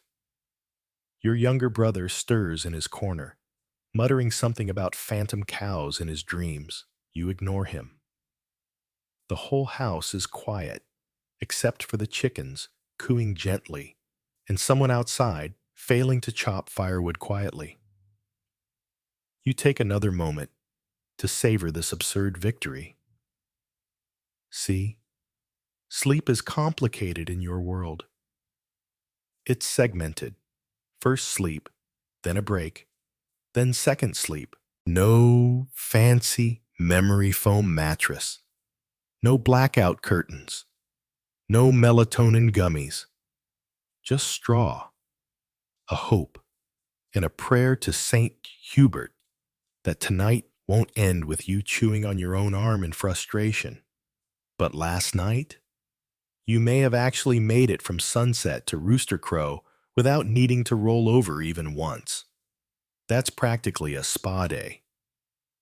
You stretch out, fingers brushing the cold stone floor beside your straw nest. The floor is made uneven and occasionally full of surprises. Mouse droppings, the heel of a crusty boot, once even a very sleepy chicken. But right now, it's just stone. Nothing moves, nothing bites. You breathe again. The bedding itself is a curious thing. It's not really yours. The mattress sack has been used by at least 3 other family members over the years. It's been turned, refilled, patched, and possibly cursed at least twice. You once tried stuffing it with feathers, but they all poked through, and you looked like a very itchy hedgehog for a week. So, back to straw it went.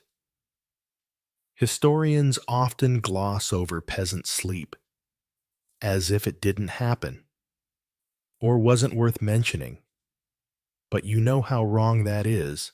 Sleep is survival. It's sacred. It's the one part of your day when you don't have to carry anything, dig anything, or scrub manure off anything. A good night's rest is more precious than a gold coin, mainly because no one's ever handed you either. You remember one time, during a village fair, a traveling merchant showed off a feather-stuffed mattress from the city. You touched it and sank an entire elbow in. You're not sure if the experience was sensual or spiritual, probably both. The merchant laughed and said, "Only the bishop sleeps like that." You were about to answer, but your brother stole a turnip and you had to run. Your mattress rustles a little beneath you, probably a beetle. You pretend you didn't feel it. Tonight, maybe you'll add a few dried herbs under the sack. Your grandmother once said mint kept away lice. Or maybe that was just a nice-smelling lie. Either way, it helps. You think, for a second, about the castle up the hill. The Lord probably sleeps on a real bed, wood frame, maybe even a blanket with corners that don't curl like potato skins. But does he have your mattress? Your particular collection of softened straw, flattened over time to cradle your exact shoulder blades? Doubtful. And besides, he probably still has fleas. You sit up slowly, brushing hay from your tunic, marveling again that it hasn't sprouted holes overnight. The morning light is softer now, warmer, a little kinder. You take a deep breath and smile to yourself. You slept, really slept. The kind of sleep that made your body forget it was poor and overworked and underfed, and for a few short hours, you weren't a peasant, you were just a dreaming body on a pile of straw, safe from the biting world. And that is the kind of luxury you don't forget. You step out into the crisp morning again. Your body slightly lighter, thanks to the miracle of sleep and the holy presence of one egg in your belly. The world outside is bustling now. Someone's shouting about a missing goat. Another's complaining that the oven fire won't catch. You ignore all of it. You've got a mission today. You walk to the hearth, where yesterday's spoon still rests, balanced on a cracked bowl. It's not just any spoon. It's your spoon, your own wooden spoon. And that, in your world, is one of the rarest, most delightful luxuries there is. Personal utensils might not mean much to someone in a world of metal cutlery and sterilized dishwashers. But here, in your world, owning your own eating tool is like owning a pocket-sized throne. You don't have to lick it clean and pass it to your sister. You don't have to sniff someone else's turnip soup before deciding whether to risk it.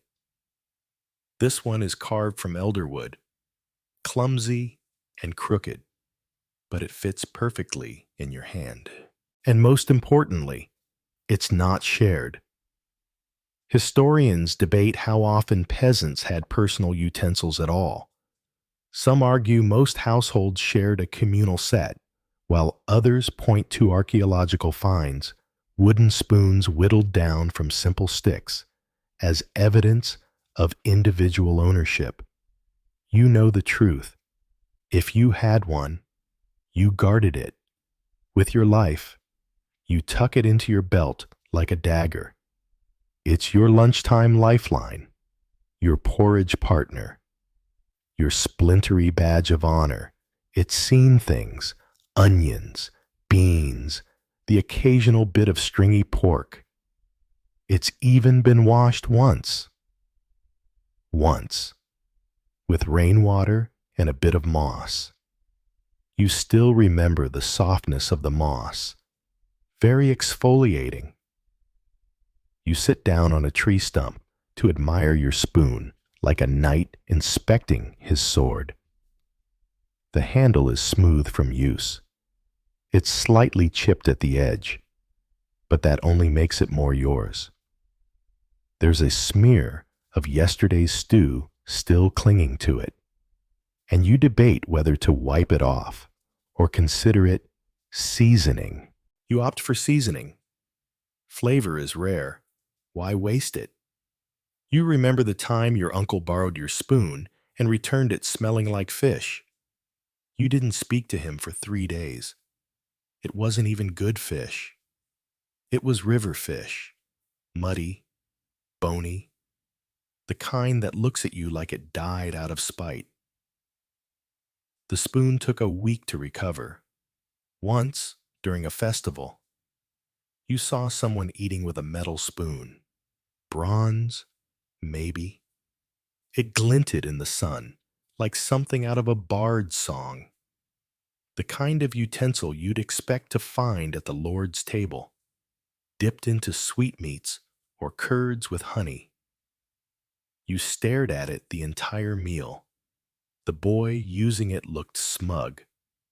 You hoped he dropped it into the fire. But your spoon, it's better. Not in the glittery, impressive sense, but in the you know exactly how deep to dig into porridge before it slides off sense.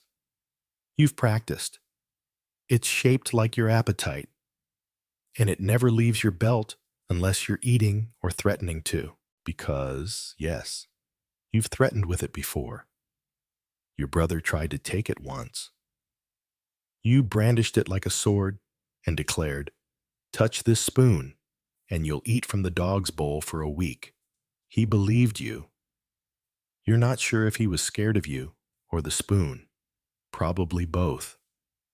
A good spoon is defense, identity, and freedom all in one. And there's something profoundly satisfying about not having to wipe someone else's spit off before dinner. That's the kind of quiet win that helps you get through your 4th bucket of manure hauling. You remember the village feast last midsummer? Big pot of barley stew, a few scrap bones, enough garlic to offend a saint, and there you were, reaching into the communal pot with your own spoon. No fighting over the ladle. No bargaining for a clean one. Just you, your spoon, and the kind of smugness that only comes from not having to taste someone else's backwash. You rub the handle now, polishing it with the hem of your tunic. The grain of the wood is worn down, soft as butter. You're tempted to carve a design into it, maybe a little bird or your initials. But you hesitate. What if it weakens the structure? What if you carve too deep and split it?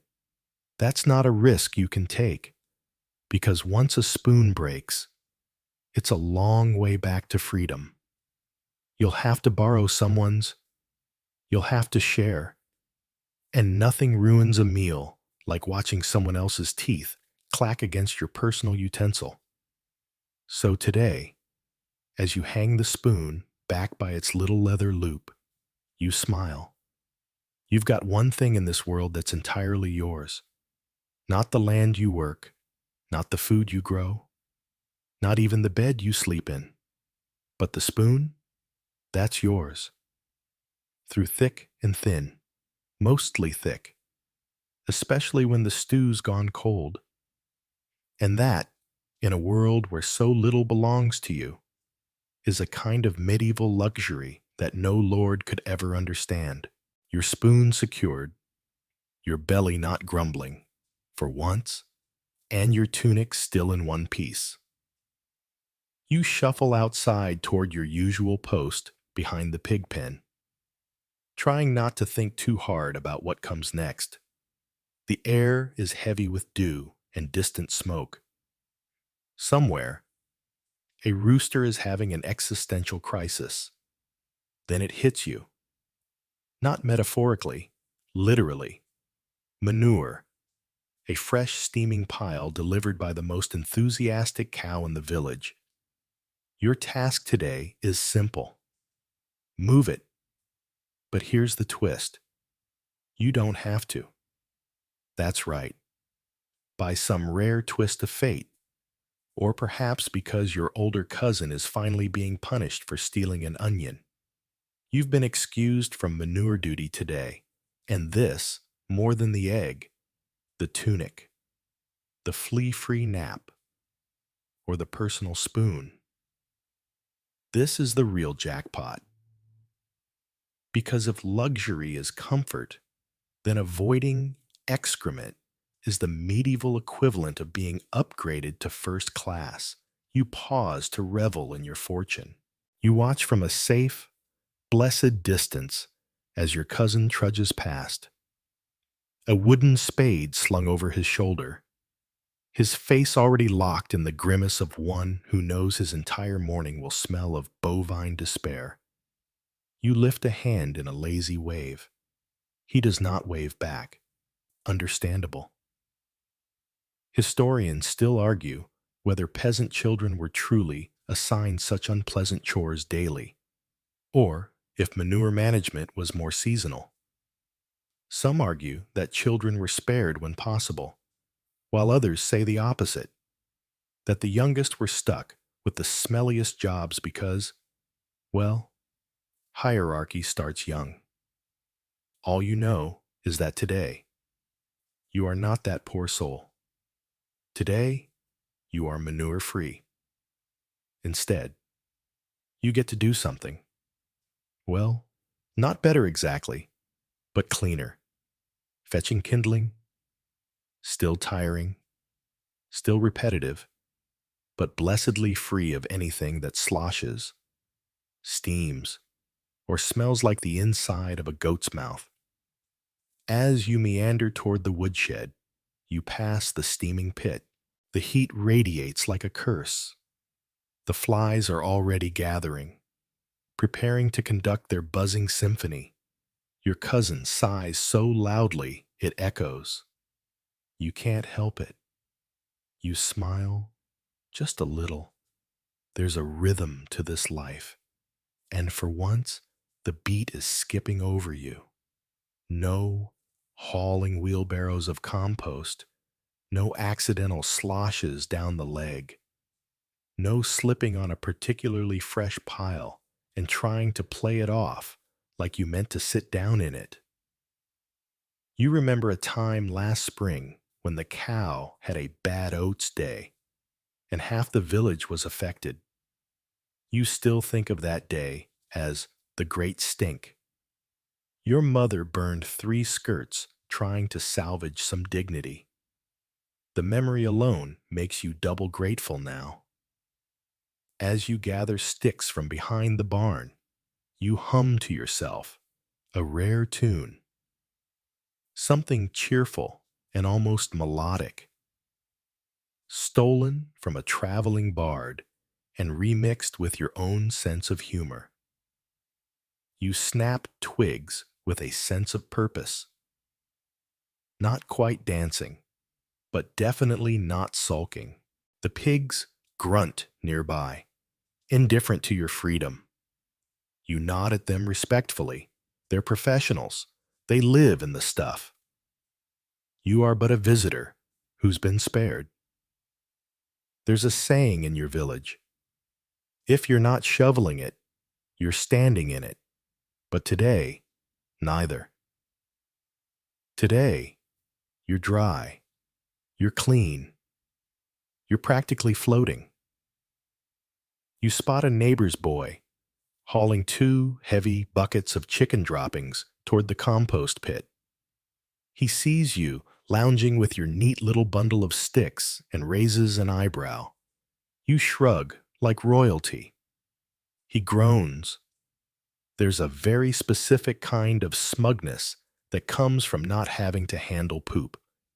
It's a soft, internal thing.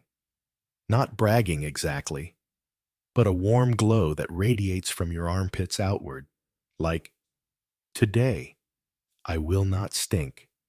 You savor it. You bottle it in your memory for tomorrow.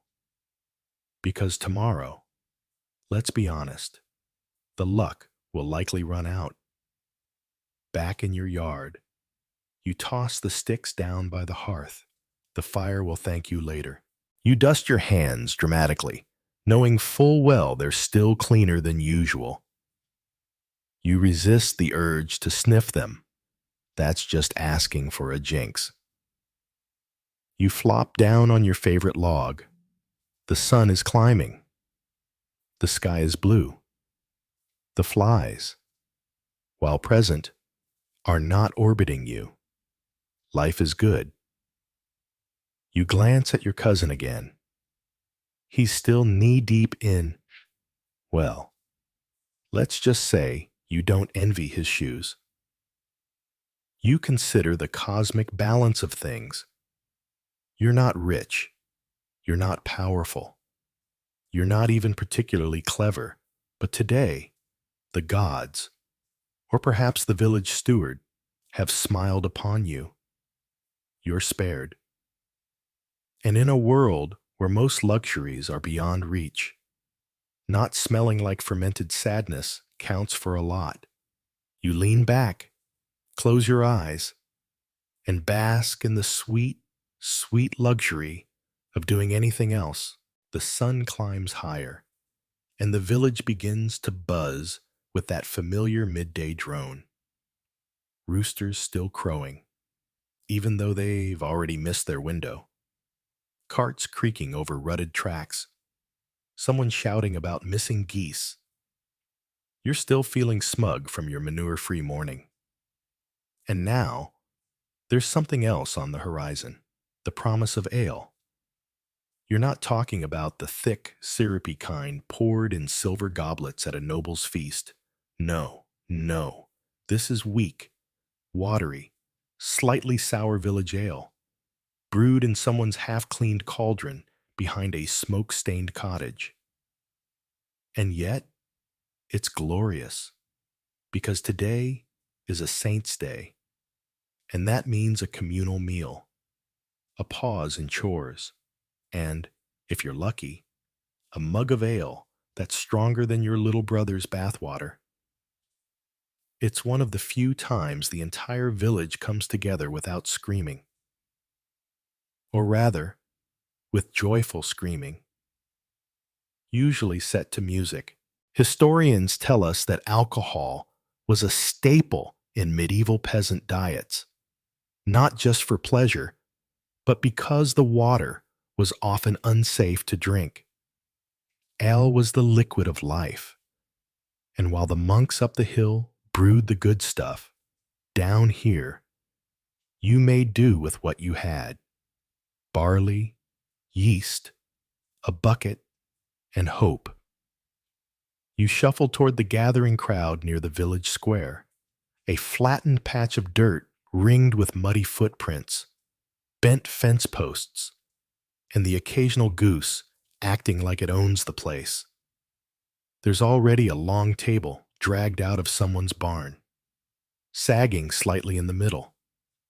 Clay bowls are being set out, spoons borrowed or begged, and somewhere off to the side, a fiddle is being tuned by someone who may or may not know how to play it. You take your place with the others, and someone hands you a chipped mug. Inside is your treasure, village ale. It smells faintly of bread and something a bit more suspicious. You don't care. You raise it in a half-hearted toast to nobody in particular and take a sip. Warm, slightly fizzy, a hint of wood smoke. Or maybe that's just the cup. You grin, It's not much, but it's not water. And that's reason enough to feel festive. The table groans as people begin to pile on what little food there is. Barley pies that crumble into gravel when bitten, boiled cabbage, black bread that doubles as a weapon.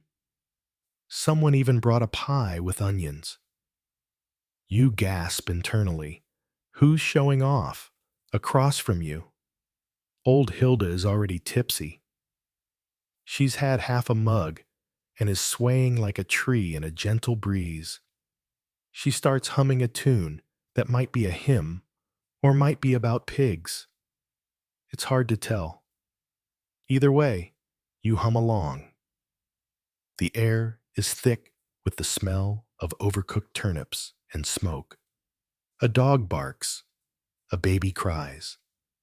But above it all, there's laughter, loose and free, and a little too loud for how early in the day it still is. A few villagers start dancing, awkward, boot-stomping moves that resemble fighting more than rhythm.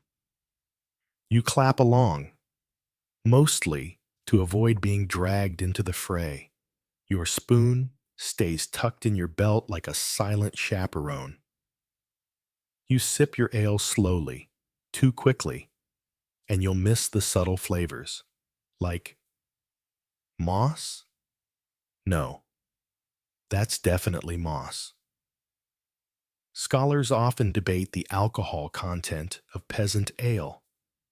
Some claim it was barely intoxicating, more like weak tea. Others say it could knock out a sheep. Your personal opinion? It depends on which cousin brewed it and how much rainwater was accidentally added. You lean back, letting the sun warm your face. This, right here, is one of the few times in the month when you don't have to haul, dig, or kneel. You're just a person at a table, surrounded by other tired people who have also decided, for once, to just enjoy being alive. Someone passes you a barley pie that actually still holds its shape. Another miracle. You take a bite. Shh. It's dry as sawdust and tastes faintly of whatever it was cooked next to, possibly boots. But it's filling. You don't even mind the grain stuck in your teeth. And the ale helps. It always does. As the sun begins to dip a little lower, casting golden light across the dusty square, you start to feel that familiar fuzziness. Your shoulders loosen, your eyes grow heavy, and the ache in your knees becomes background noise instead of the dominant soundtrack. You raise your mug again, this time to no one and everyone, to ale, to barley pies, to saints you can't name and holidays you barely understand. This is peasant luxury, shared, loud, slightly sour, but undeniably yours. And for the rest of the day, until the mugs run dry and the bread runs out. You are not a servant to the land. You are a guest at the table. The ale feast winds down slowly, like a sleepy cart horse after a long uphill climb. The fiddler has gone from exuberant screeching to a sort of drowsy bowing that makes the children yawn. Someone's passed out under the table, using a cabbage for a pillow. You, though, you're still upright. And it's a good thing, too. Because today, you've got plans. You're going to wear shoes, not your own. Of course, don't be ridiculous. Your family hasn't owned proper shoes in 3 generations, but your cousin's getting married this evening. Yes, the same cousin who did manure duty earlier, still faintly steaming. and he's offered you the ultimate gesture of goodwill. A loan of his backup shoes, not the wedding pair. No, those are far too special. But his second best pair, the ones with only one noticeable hole and a tongue that doesn't flap too loudly when you walk. You feel honored. Truly. Now, shoes for a medieval peasant are something between a dream and a liability. They're rare, they're easily stolen, and they're not very good at being shoes made from coarse leather, stitched with questionable thread, and shaped like angry bread loaves. They're not exactly comfortable, but they protect your feet from thorns, from frostbite, from that one pig with no sense of personal space. Historians are still uncertain about how often peasants wore shoes. Some argue that footwear was only for special occasions, while others believe that many went barefoot by necessity, especially in warmer months. Either way, for you, this is a big deal. You slip them on slowly, reverently. The leather creaks, a good sign, a sign of sturdiness, or possibly of dryness. You ignore the tiny pebble inside. That's just tradition. Your big toe immediately bumps into a hardened lump of something, but you press on. The feeling of a soul between your skin and the earth is strange, alien even, like wearing someone else's legs. You stand, take a tentative step, and almost fall over. Excellent. That's how you know they're real shoes. Your cousin smirks as he adjusts his wedding tunic. White linen, borrowed from the church, and probably returned with interesting stains. He sees your wobbly stride and gives you a wink. Walk like you own 'em, he says. You nod solemnly. You plan to do exactly that, just as soon as you learn to walk again. The villagers are already gathering around the central tree where the wedding will be held. A garland of wildflowers droops from one low-hanging branch, and someone stuck a few ribbons into a bundle of reeds to make it festive. The bride's family is fussing over a pot of carrot stew. Children are throwing rocks at each other in what they insist is a game. You arrive fashionably on time. That is, just late enough to avoid setup, but early enough to still get stew. You strut a little, or you try to. One of the shoes flaps. You freeze. Someone turns. You pretend you were just stretching, very casually. Nothing to see here. The wedding proceeds with the usual chaos. Vows mumbled, goats bleating in disapproval, the village priest shouting over a dog fight. The couple kisses.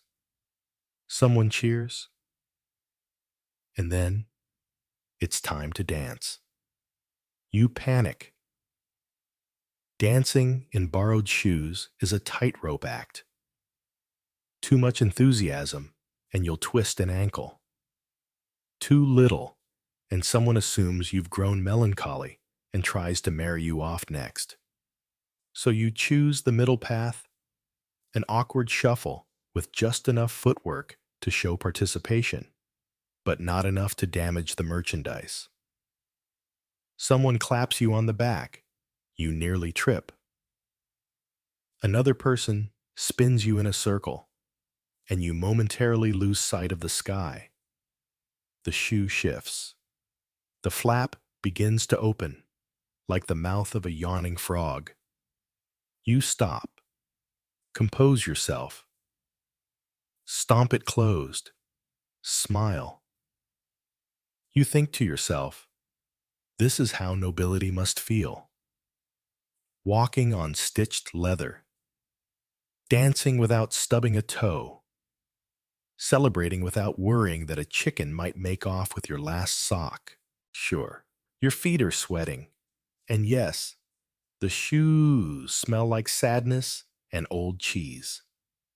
But you have them, even if only for a few hours. That's more than most can say. When the dancing ends and the stars begin to prick the sky, you sit by the fire and slowly ease them off. Your feet are red, sore, slightly wrinkled where the leather pinched.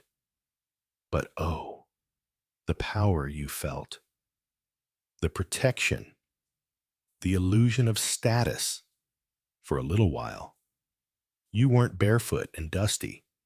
You were shod, civilized, practically a baron. You hand the shoes back to your cousin, who gives you a knowing nod. He won't clean them. He'll probably wear them again tomorrow. Manure still stuck to the heel. But for you, they'll remain holy relics of a brief, blessed luxury. As you walk home barefoot, stones biting into your soles, you don't even mind, because now you know what it feels like to rise above the earth.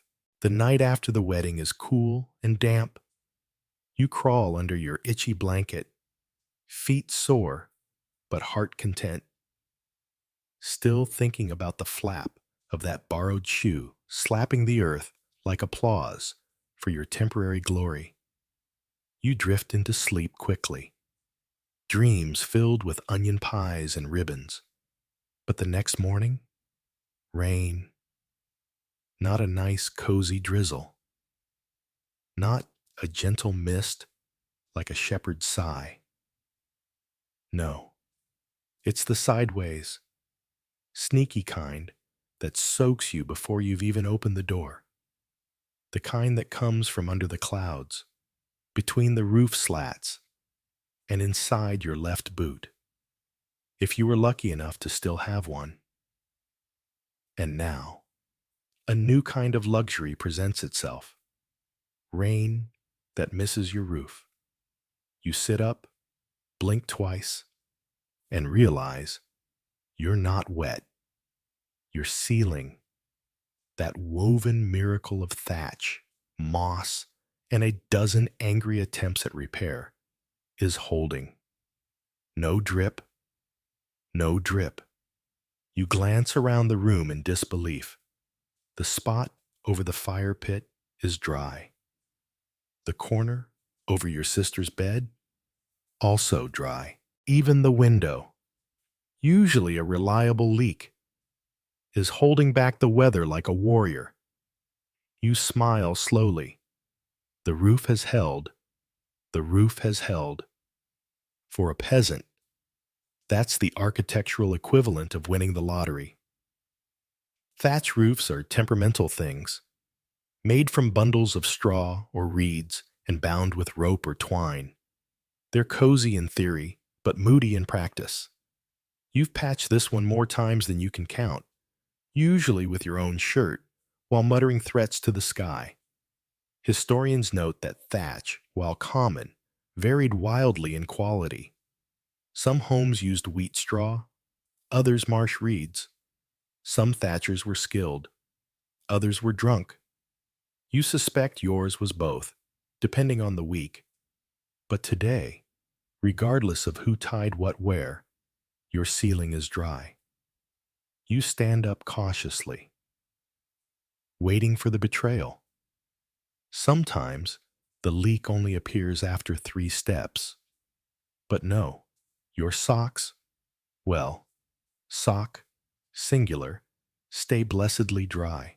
The floor is damp, sure. When isn't it? But the usual puddle by the hearth is mysteriously absent.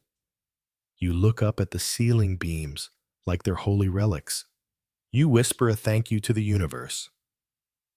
You briefly consider composing a hymn. Outside, the rain lashes at the trees, soaks the pig pen, and turns the path to the well into a squelching swamp. But inside, in your tiny, smoky, flea-moderate home, you are safe. and that safety smells faintly of toasted straw and accidental success. Your mother stirs the fire, clearly stunned. She throws a cautious glance at the ceiling, like it might change its mind. Your father grunts, clearly hoping this isn't a trick. He's been betrayed by the roof before. The dog shifts in his corner, dry for once, and lets out a sigh so content you consider building him a tiny throne. Even the chickens look confused. Now, you know this is temporary.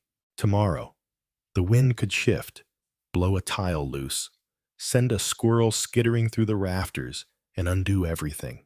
But today, you are kings. You gather your tunic, still miraculously dry from where it hangs, and head toward the door. Rain slaps the ground like a scolding hand. The air smells of wet dirt and sheep panic. You peer out cautiously, half expecting the heavens to change their mind and drench you in revenge for your arrogance. But no, you're still inside and still dry. You think back to last season, when a surprise storm soaked half the cottage and you had to sleep standing up while hugging a dry patch of wall like a desperate lover. You think of the time the roof leaked directly into your stew. You think of the squirrel invasion of spring, and how one chewed through your thatch to build a nest, and how your brother tried to name the babies. Not today, squirrel, not today. You reach up and touch the ceiling beam above your head, solid, firm, not crumbling to powder in your fingers. You whisper a little thank you to your past self for actually fixing it properly that one time, instead of just stuffing an old boot into the hole. Across the yard, your neighbor is not so lucky. Water pours from the corner of his roof in a miserable stream, landing directly in his morning oats. He scoops a spoonful anyway, shoulders hunched in defeat. You raise a sympathetic eyebrow as you sip your very dry morning gruel. There's a very specific joy in watching someone else's roof leak while yours doesn't. It's not malicious. It's just grateful smugness. You wouldn't wish a leak on him, but you're still deeply, quietly thrilled that it's not your problem today. Rain in a peasant village is complicated. It waters the fields, feeds the crops, softens the mud just enough to plant beans, but it also brings rot, damp, mold, and the occasional collapse of someone's entire bedroom wall. So when your roof stands firm, when your sleep goes uninterrupted, and your blanket stays merely itchy instead of soggy, that's luxury with a capital L. You sit by the hearth, wrap your dry cloak around your shoulders, and smile. Today, the sky came down, and you, miraculously, stayed up. The rain clears by midday, leaving behind a mushy, grateful silence, the kind of quiet where the earth takes a breath, soaked, softened, but not yet drowned. You step outside, marveling again at the miracle of your intact roof, and glance toward the chicken coop. You brace yourself. They're still there, all of them, all your chickens, every scraggly, moody, feather-flinging one of them, still alive. This is not normal. Keeping chickens in a medieval village is like trying to hold water in a sieve. Between foxes, thieves, hungry neighbors, and that one rooster with a death wish, poultry is basically living currency with wings and poor survival instincts. But today, none are missing. Luxury comes in many forms, and sometimes It clucks. You kneel by the pen, squinting to count them, just to be sure. 1, 2, 3. Yes, even the limping one with the personality of a boot. All present and accounted for. You nod with cautious joy. There's no telling when that'll happen again. You remember last winter, when someone made off with your best layer, just gone overnight, not even a feather trail. You spent a week interrogating the village children and sniffing pies at the communal oven. Never found her. You still think about that bird. And it wasn't just thieves. Foxes crept through the brush like ghosts. Owls, bold as nobles, swooped down under cover of night. One time, a traveling peddler offered to sell you a fox-repelling amulet made of twine and goose droppings. You declined. Barely. Scholars still debate just how many animals medieval peasants truly owned. Some say a handful. Others claim larger flocks were common in richer villages. But you know one truth.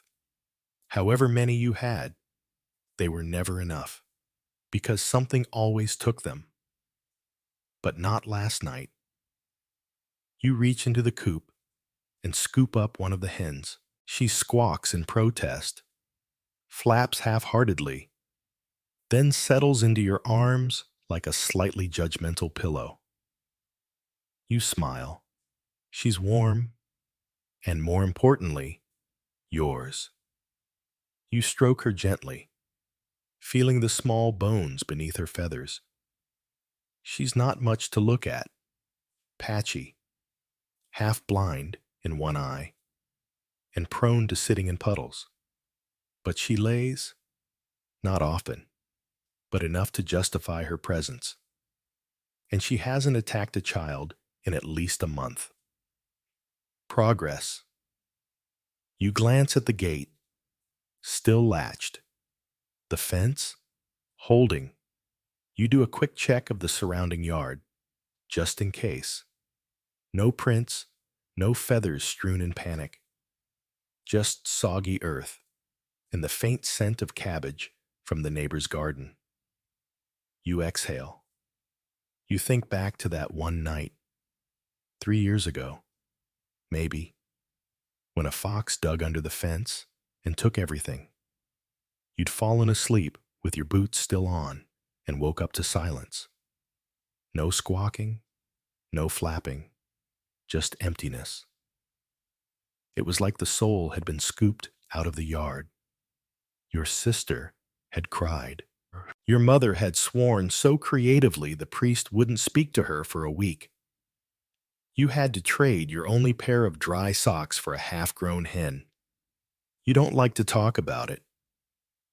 But this morning, nothing's missing, nothing's torn.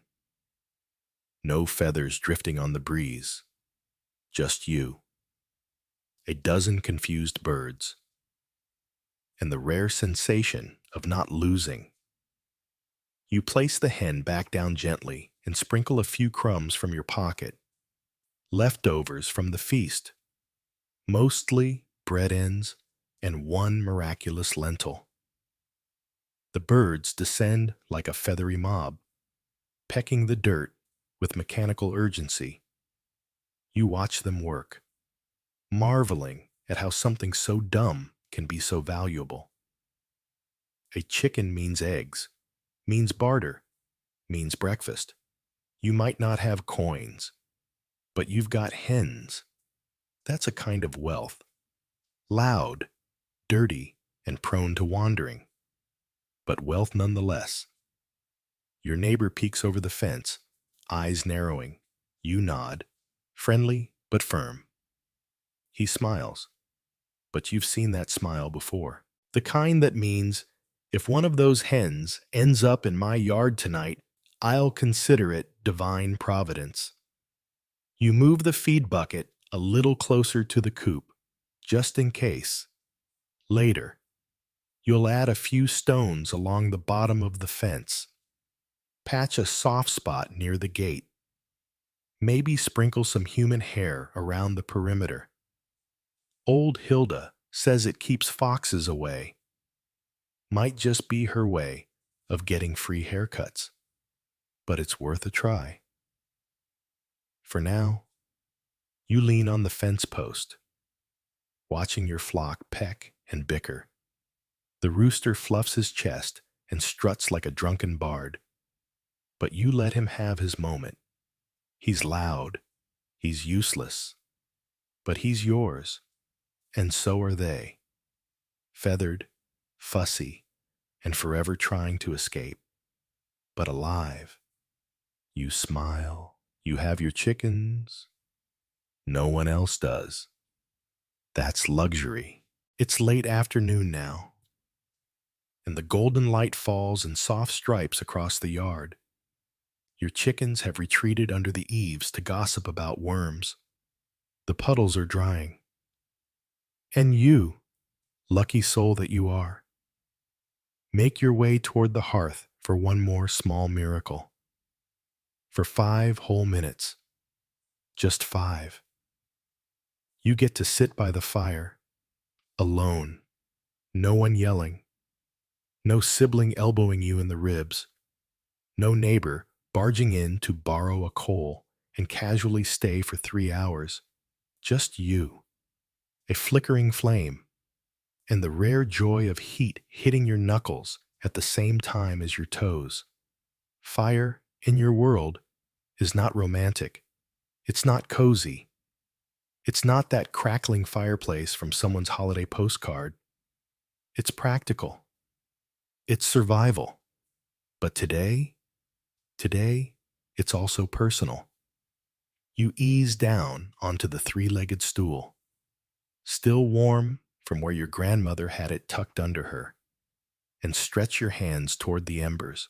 They're glowing, a soft red, just hot enough to push back the damp that's been clinging to your sleeves all day. You sigh, not dramatically, just enough to remind the gods that you're grateful. Heat is a strange luxury. It's not always scarce, but it's always shared. There's never enough fire for everyone. On cold nights, you huddle like potatoes in a sack, rotating toward the hearth like human rotisserie chickens. Elbows in faces, feet in armpits. The dog, somehow, always gets the prime spot. Historians tell us hearths were the center of medieval homes, not just for cooking, but for life itself. But what they don't mention is how rarely you get to enjoy it without competition. A fire may be constant, but solitude is fleeting. And this fire, your fire, for these 5 golden minutes, is behaving perfectly. No smoke in the eyes, no sudden sputter from wet wood, just a soft hiss, like it's exhaling with you. You close your eyes, lean forward slightly, and let the heat wrap around your fingers. You remember the worst winter in living memory. The fire went out, the thatch was crusted in frost. Your father tried to light damp logs with a spoonful of butter and a prayer. It took hours. You nearly lost a toe to the cold. You still blame the dog, but not today. Today, the kindling caught. The logs burned. The wind stayed outside. And for a few precious moments, you are warm all the way through. Your mother passes behind you and hesitates. She sees your face, sees the moment, and instead of assigning a chore or handing you a crying baby, she just moves on, a rare act of mercy. You nod slightly in her direction. Silent, thanks for the sacred pause. You look around the hearth. A dented kettle hangs from the iron arm. steaming faintly.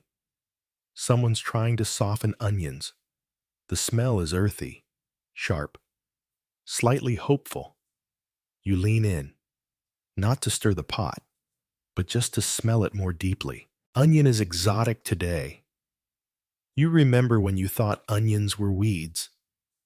Then you tasted them sautéed once. If sautéed can apply to fried on a shovel, and your worldview changed. The fire crackles softly, a spark jumps, then settles. The stool wobbles slightly, but you steady yourself. You glance over at your spoon, resting on the shelf in a rare moment of contented idleness. No one's touched it.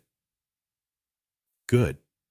There's still a soft ache in your feet from those borrowed shoes. Your tunic has picked up a new patch of something suspicious, and your back hums with that low, familiar ache of peasantry. But none of it matters right now, because you're warm. Not just surface warm, but warm inside, like soup in a well-worn bowl. You poke the fire gently, just for the pleasure of it. The embers glow brighter, dancing a little before settling again. You whisper a thank you to the wood, the flame, the gods of dry kindling. Outside, someone shouts about a broken fence. A goat bleats with what might be revenge in its voice.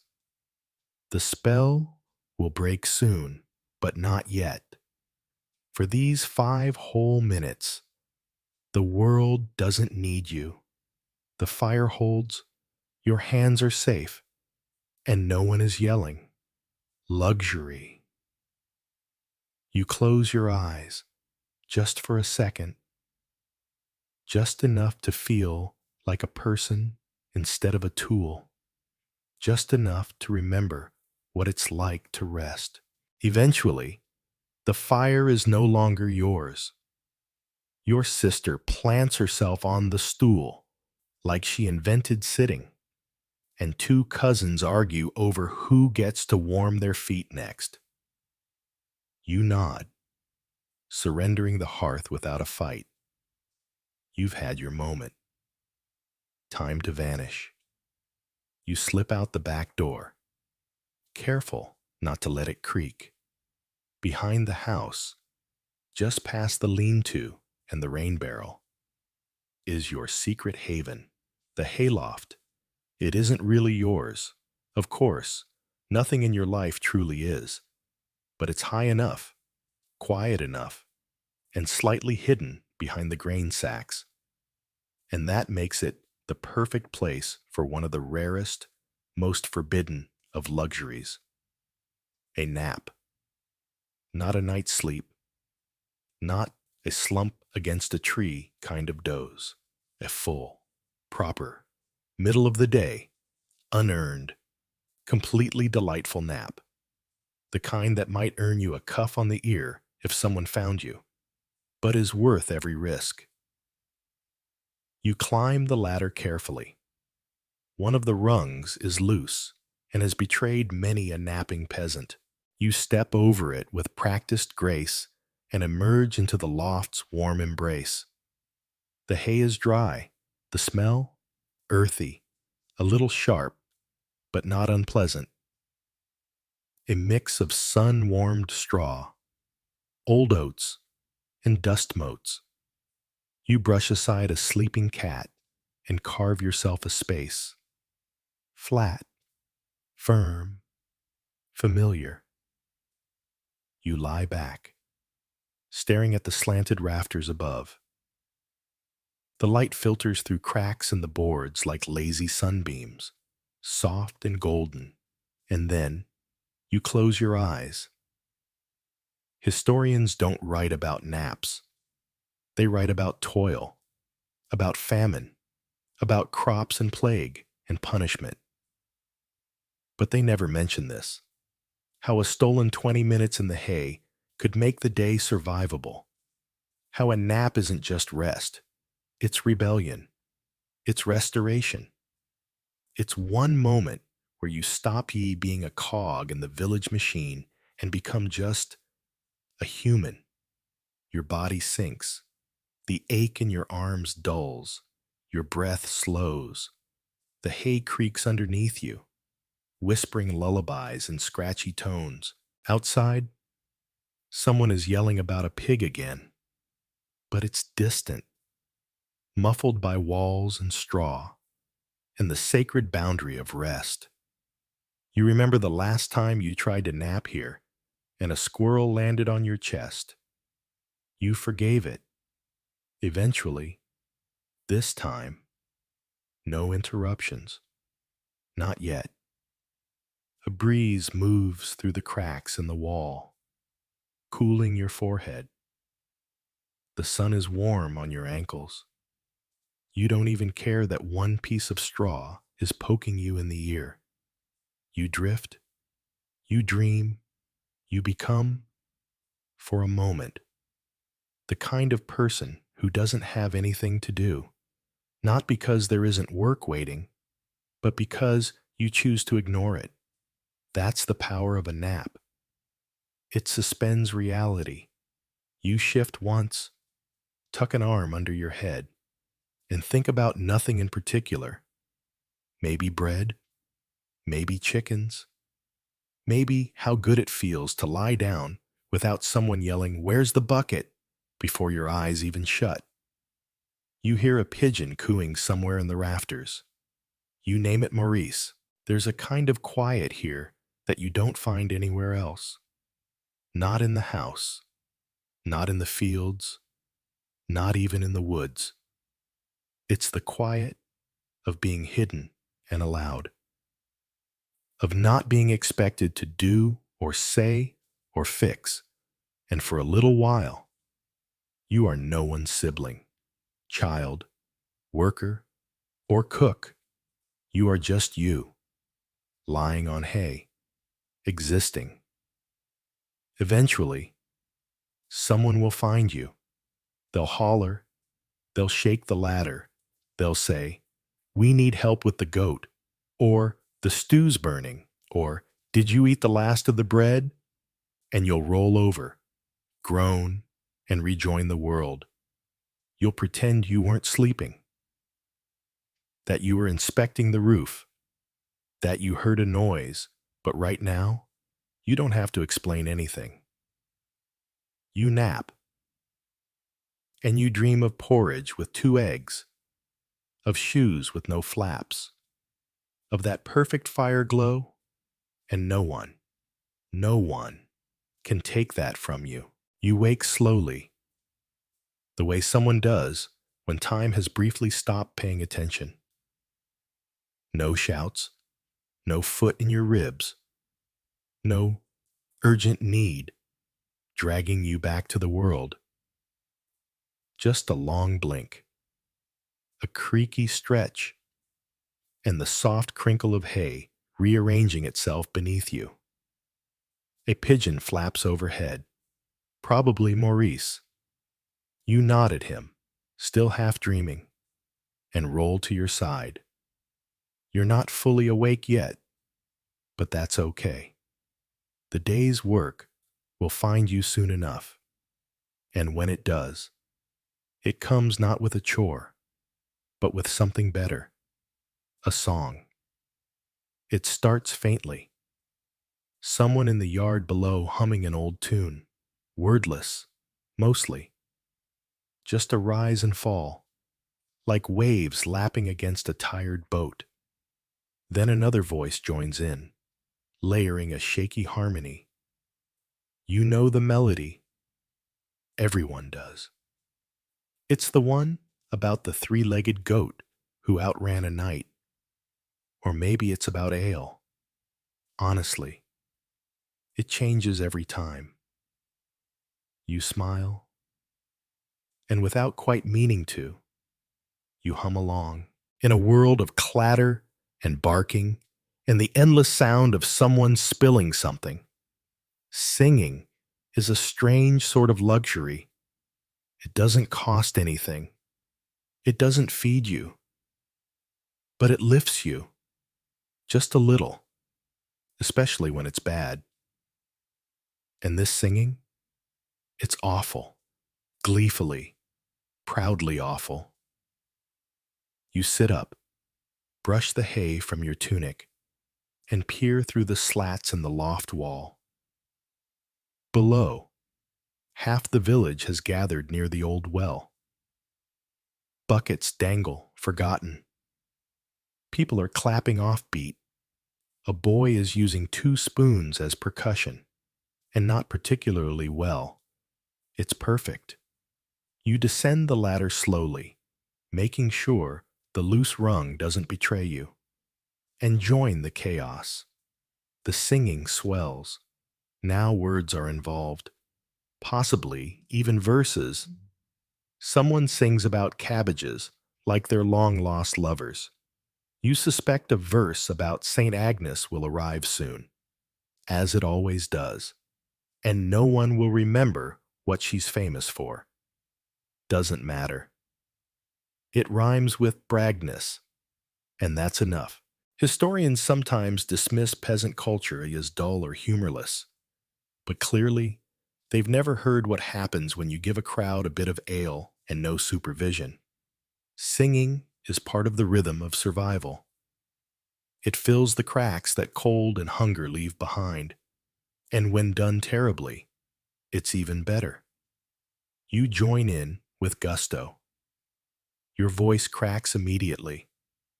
Someone cheers. The song shifts halfway through.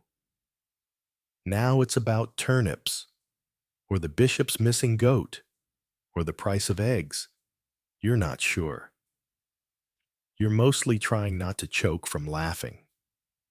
Someone is dancing now, shuffling sideways with their elbows up, a move affectionately known in your village as the cow slide.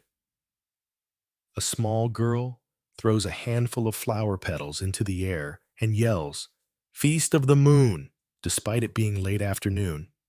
No one corrects her. It's a strong choice. This kind of gathering happens rarely. When the weather is good, when no one is too sick or too angry, and when someone has the bravery to start the first note. Today, the courage came from old Hilda, who now stands in the center, clapping so hard she's nearly wheezing. You lock eyes with her, and she points at you with a finger so bent it's practically a question mark. She gestures for you to sing solo. You freeze. Everyone looks. You panic, and then you do it. You open your mouth and let out the first line of the Goat Night song. Your voice wobbling like fresh jelly. The village erupts. Cheers. Whoops. A few claps. A boy pretends to faint. You grin. You've hit the big time. Sure, you're off key. Sure, you forgot verse 2 and replaced it with dramatic humming, but no one cares. You've joined the grand tradition of communal noisemaking, bad, bold, and blissful.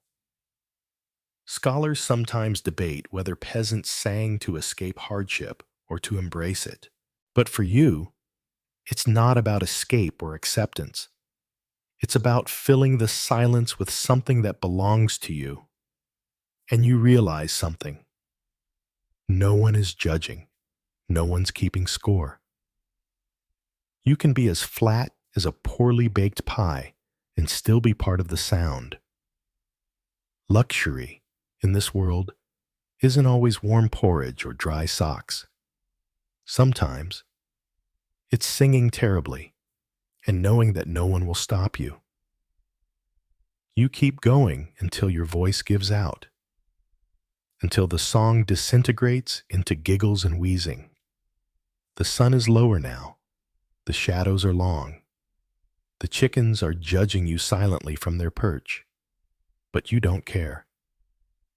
Because for a while, you weren't just a tired, muddy, underfed peasant. You were a performer, a legend a key note in a chorus of mischief. And nobody, not even the bishop, can take that away from you. Evening descends slowly, like a sleepy ox laying itself down for the night, unhurried, inevitable, a little clumsy.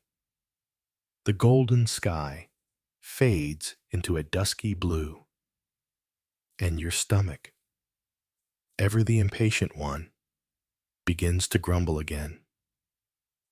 You've had worse days. You've definitely had worse days, but you're still hungry. So you drift toward home, sniffing the air with hopeful nostrils. Something is cooking, something good. And when you enter the house, what greets you nearly makes you stop in your tracks. On the table, in the cracked wooden bowl, sits something you haven't seen in weeks. Bread, with actual wheat in it. You stare like it's a vision. You half expect a choir of angels to descend, perhaps tripping over the rafters while humming harmonies. This isn't rye. This isn't barley. This isn't that strange lump of mashed peas someone once called flat cake. This is wheat bread, crumbly, lightish, tan with a hint of gold, and it's on your table. You look around, half suspicious. Did someone die? Did someone steal it? Did your sister trade your last sock for this divine loaf? Leftovers, your mother says, casually, as if this isn't the edible equivalent of buried treasure. From the Lord's kitchen, the steward gave us a sack of scraps. Scraps. You laugh softly. If this is a scrap, you'll eat scraps every day until your teeth fall out. You pick up the loaf. It's small, but heavy for its size. You give it a little squeeze. The crust is firm, but not rock hard. There's no visible mold, no alarming green patches. It's the color of hope. Historians often talk about how most peasants lived on dark, coarse bread, heavy with bran, filled with filler grains, sometimes even tree bark or old peas porridge. But wheat, that was for the upper crust, literally, the church, the nobles, the very well-fed monks up the road. They ate wheat. You didn't. Until now. You sit down with reverence, break off a piece, and chew. It is fluffy, not soft. Exactly, but not dense enough to hurt your jaw. There's a hint of flavor, floury, maybe even a bit sweet. You consider whether this is a hallucination brought on by onion fumes. But no, it's real. Your sister watches you chew, like she's waiting for the verdict. You nod. This is the best thing I've eaten since last feast day. She grabs a chunk. Your brother follows suit. Within seconds, it's a frenzied but mostly polite demolition of the loaf.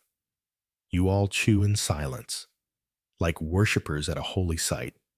And the best part? No grit, no little stones, no surprise barley husks hiding like medieval tooth traps. This is peasant fine dining. Your father dunks his chunk into a thin stew and makes a pleased grunt. Your mother hides a smile while pretending not to be impressed. Even the dog looks satisfied, licking crumbs off the floor with solemn dignity. One loaf, one real loaf, and it turns the whole house into a banquet hall. There's a debate among scholars whether noble households intentionally pass down edible leftovers to the poor, or whether they only did it to avoid waste. But in your house, motives don't matter. The result is wheat bread in your belly, You'd thank the steward. You'd thank the steward's cook. You'd even thank the steward's goat if it meant another slice tomorrow. After the bread is gone, the family leans back, foolish, warm, and momentarily content. There's a sleepy hush that follows good food, a kind of silence that says, yes, we are still poor, still tired, still a sneeze away from collapse. But for now, we are okay. You sit there, fingertips brushing crumbs off the table, and feel a very specific kind of joy. A joy so humble, it practically apologizes for itself. But it's there. You got to eat something they eat. Not because you earned it, necessarily. Not because the harvest was generous or the baker owed you a favor, but because the world, just this once, dropped something soft and wheat-flavored into your lap. You consider licking the bowl. You don't. Mostly because your sister is already doing it, later, as you prepare for bed. Tunic back on the hook. Straw sack fluffed to its full inch of glory. You think about that loaf, not just the taste of it, but what it meant. That for one meal, you weren't surviving. You were treating yourself in the most medieval way possible. And in a world where bread is life, and wheat is status, and everything edible has to be either fought for or begged for. This was a victory, a small, crusty, slightly stale victory, but a victory nonetheless. The fire has died down.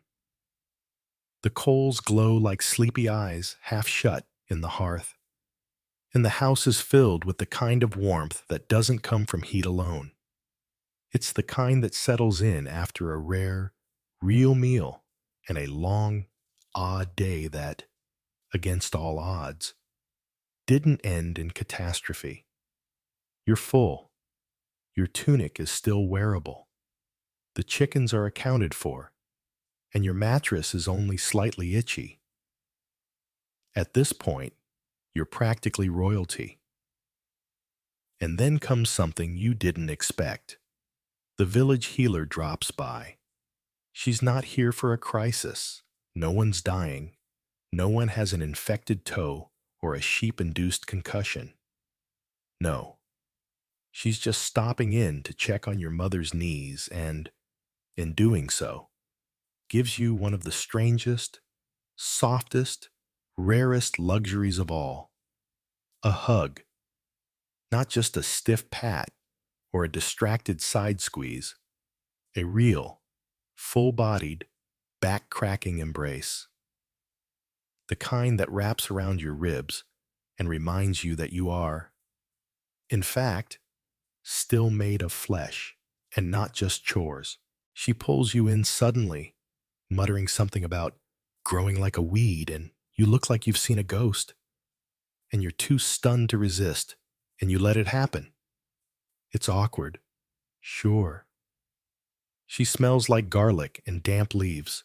Her cloak is damp. There's possibly a twig in her hair, but none of that matters. Because for a moment, you are being held. It's such a basic, ancient thing. Human touch. And yet, in your world, it's shockingly rare. People don't go around hugging in medieval peasant villages. There's too much work to do, too much suspicion, too many sore backs and muddy feet. Hugs are for weddings or funerals. Sometimes both. Historians don't spend much time describing peasant affection. They talk about social structures, about tithes and taxes and tenancy, but not about tenderness. It doesn't leave behind artifacts. You can't excavate a hug, but it matters. You don't even realize how badly you needed it until it's already over. Your ribs still feel warm where her arms were.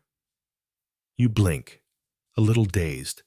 She's already moved on. Now, rubbing something green onto your mother's knees and grumbling about weather patterns, you retreat to the corner of the room and sit down slowly, like your body is unsure how to carry that moment. A hug. You think back. Have you had one this season? This year? That time old Tom tripped and landed on you during the barley harvest doesn't count. Nor does the accidental group tumble into the duck pond last spring. This one? This one was intentional, and that's what makes it luxury. You watch the healer work. She's not what most would call gentle. She smears her mystery salve with the force of a carpenter, but she hums as she moves. A little tune. Something about cows and clover.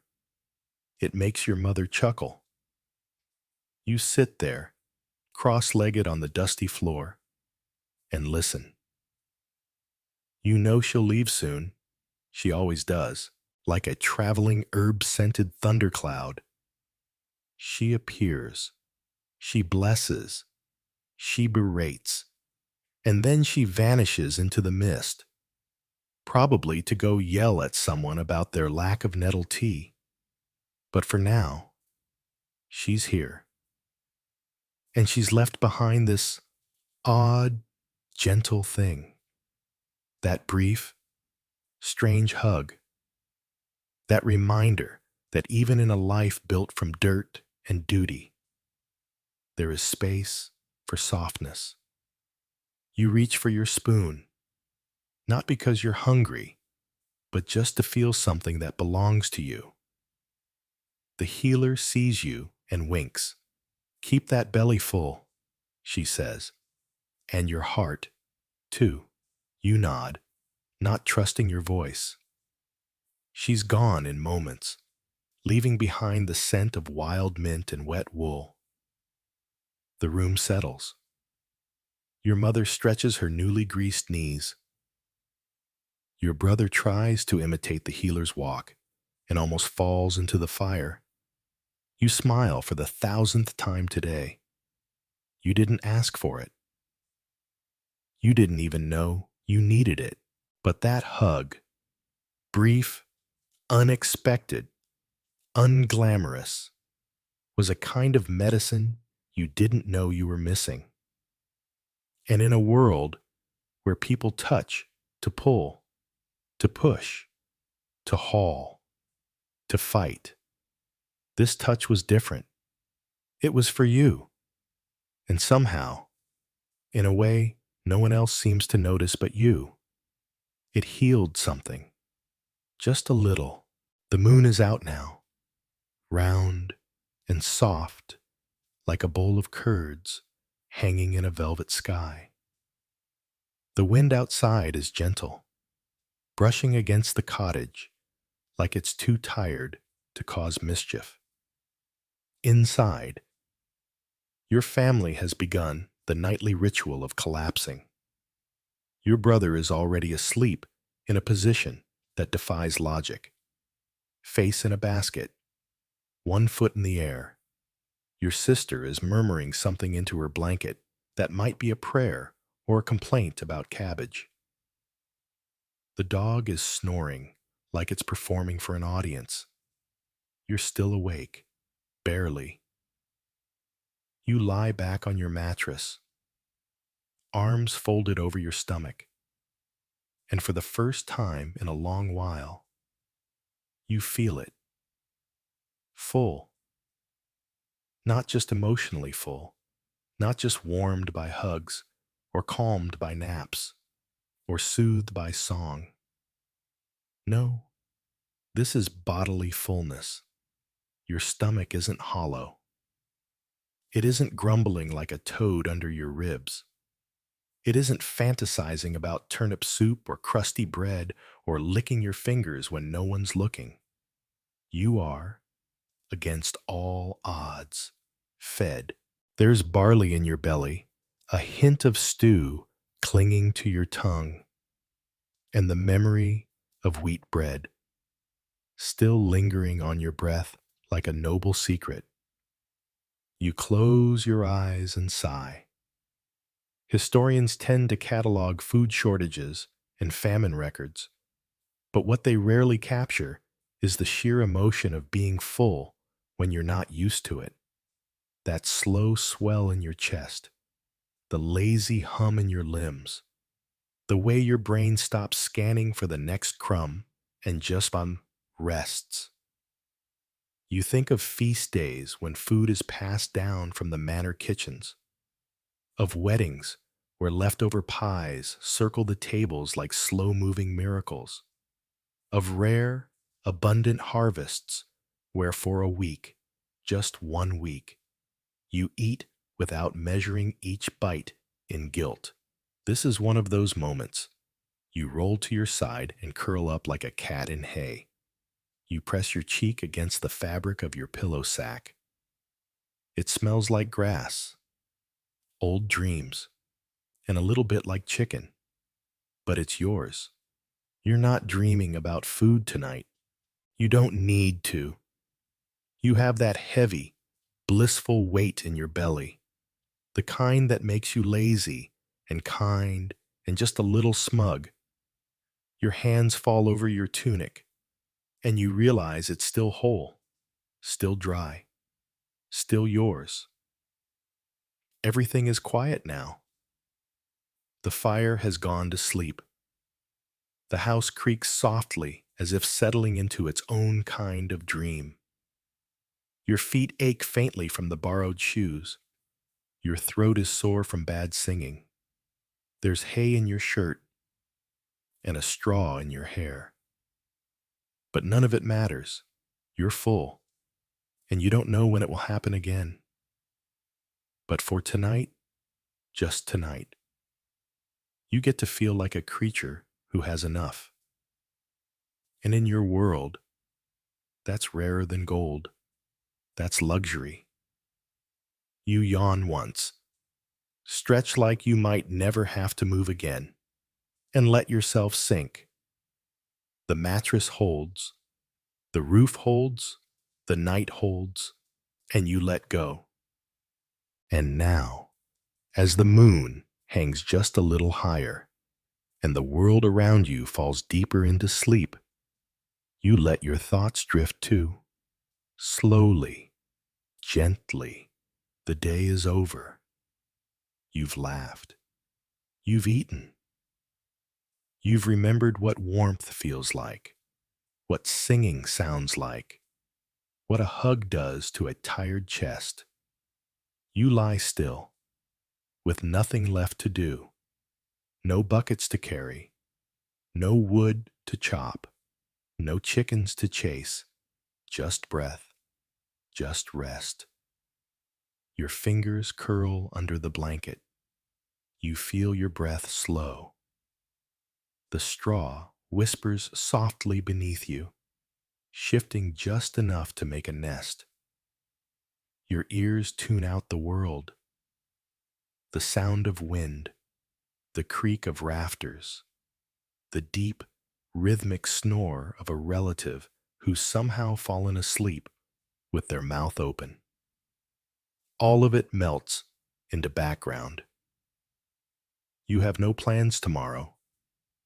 Not yet, and that's fine. Let the sun come when it comes. Let the rooster crow when he must.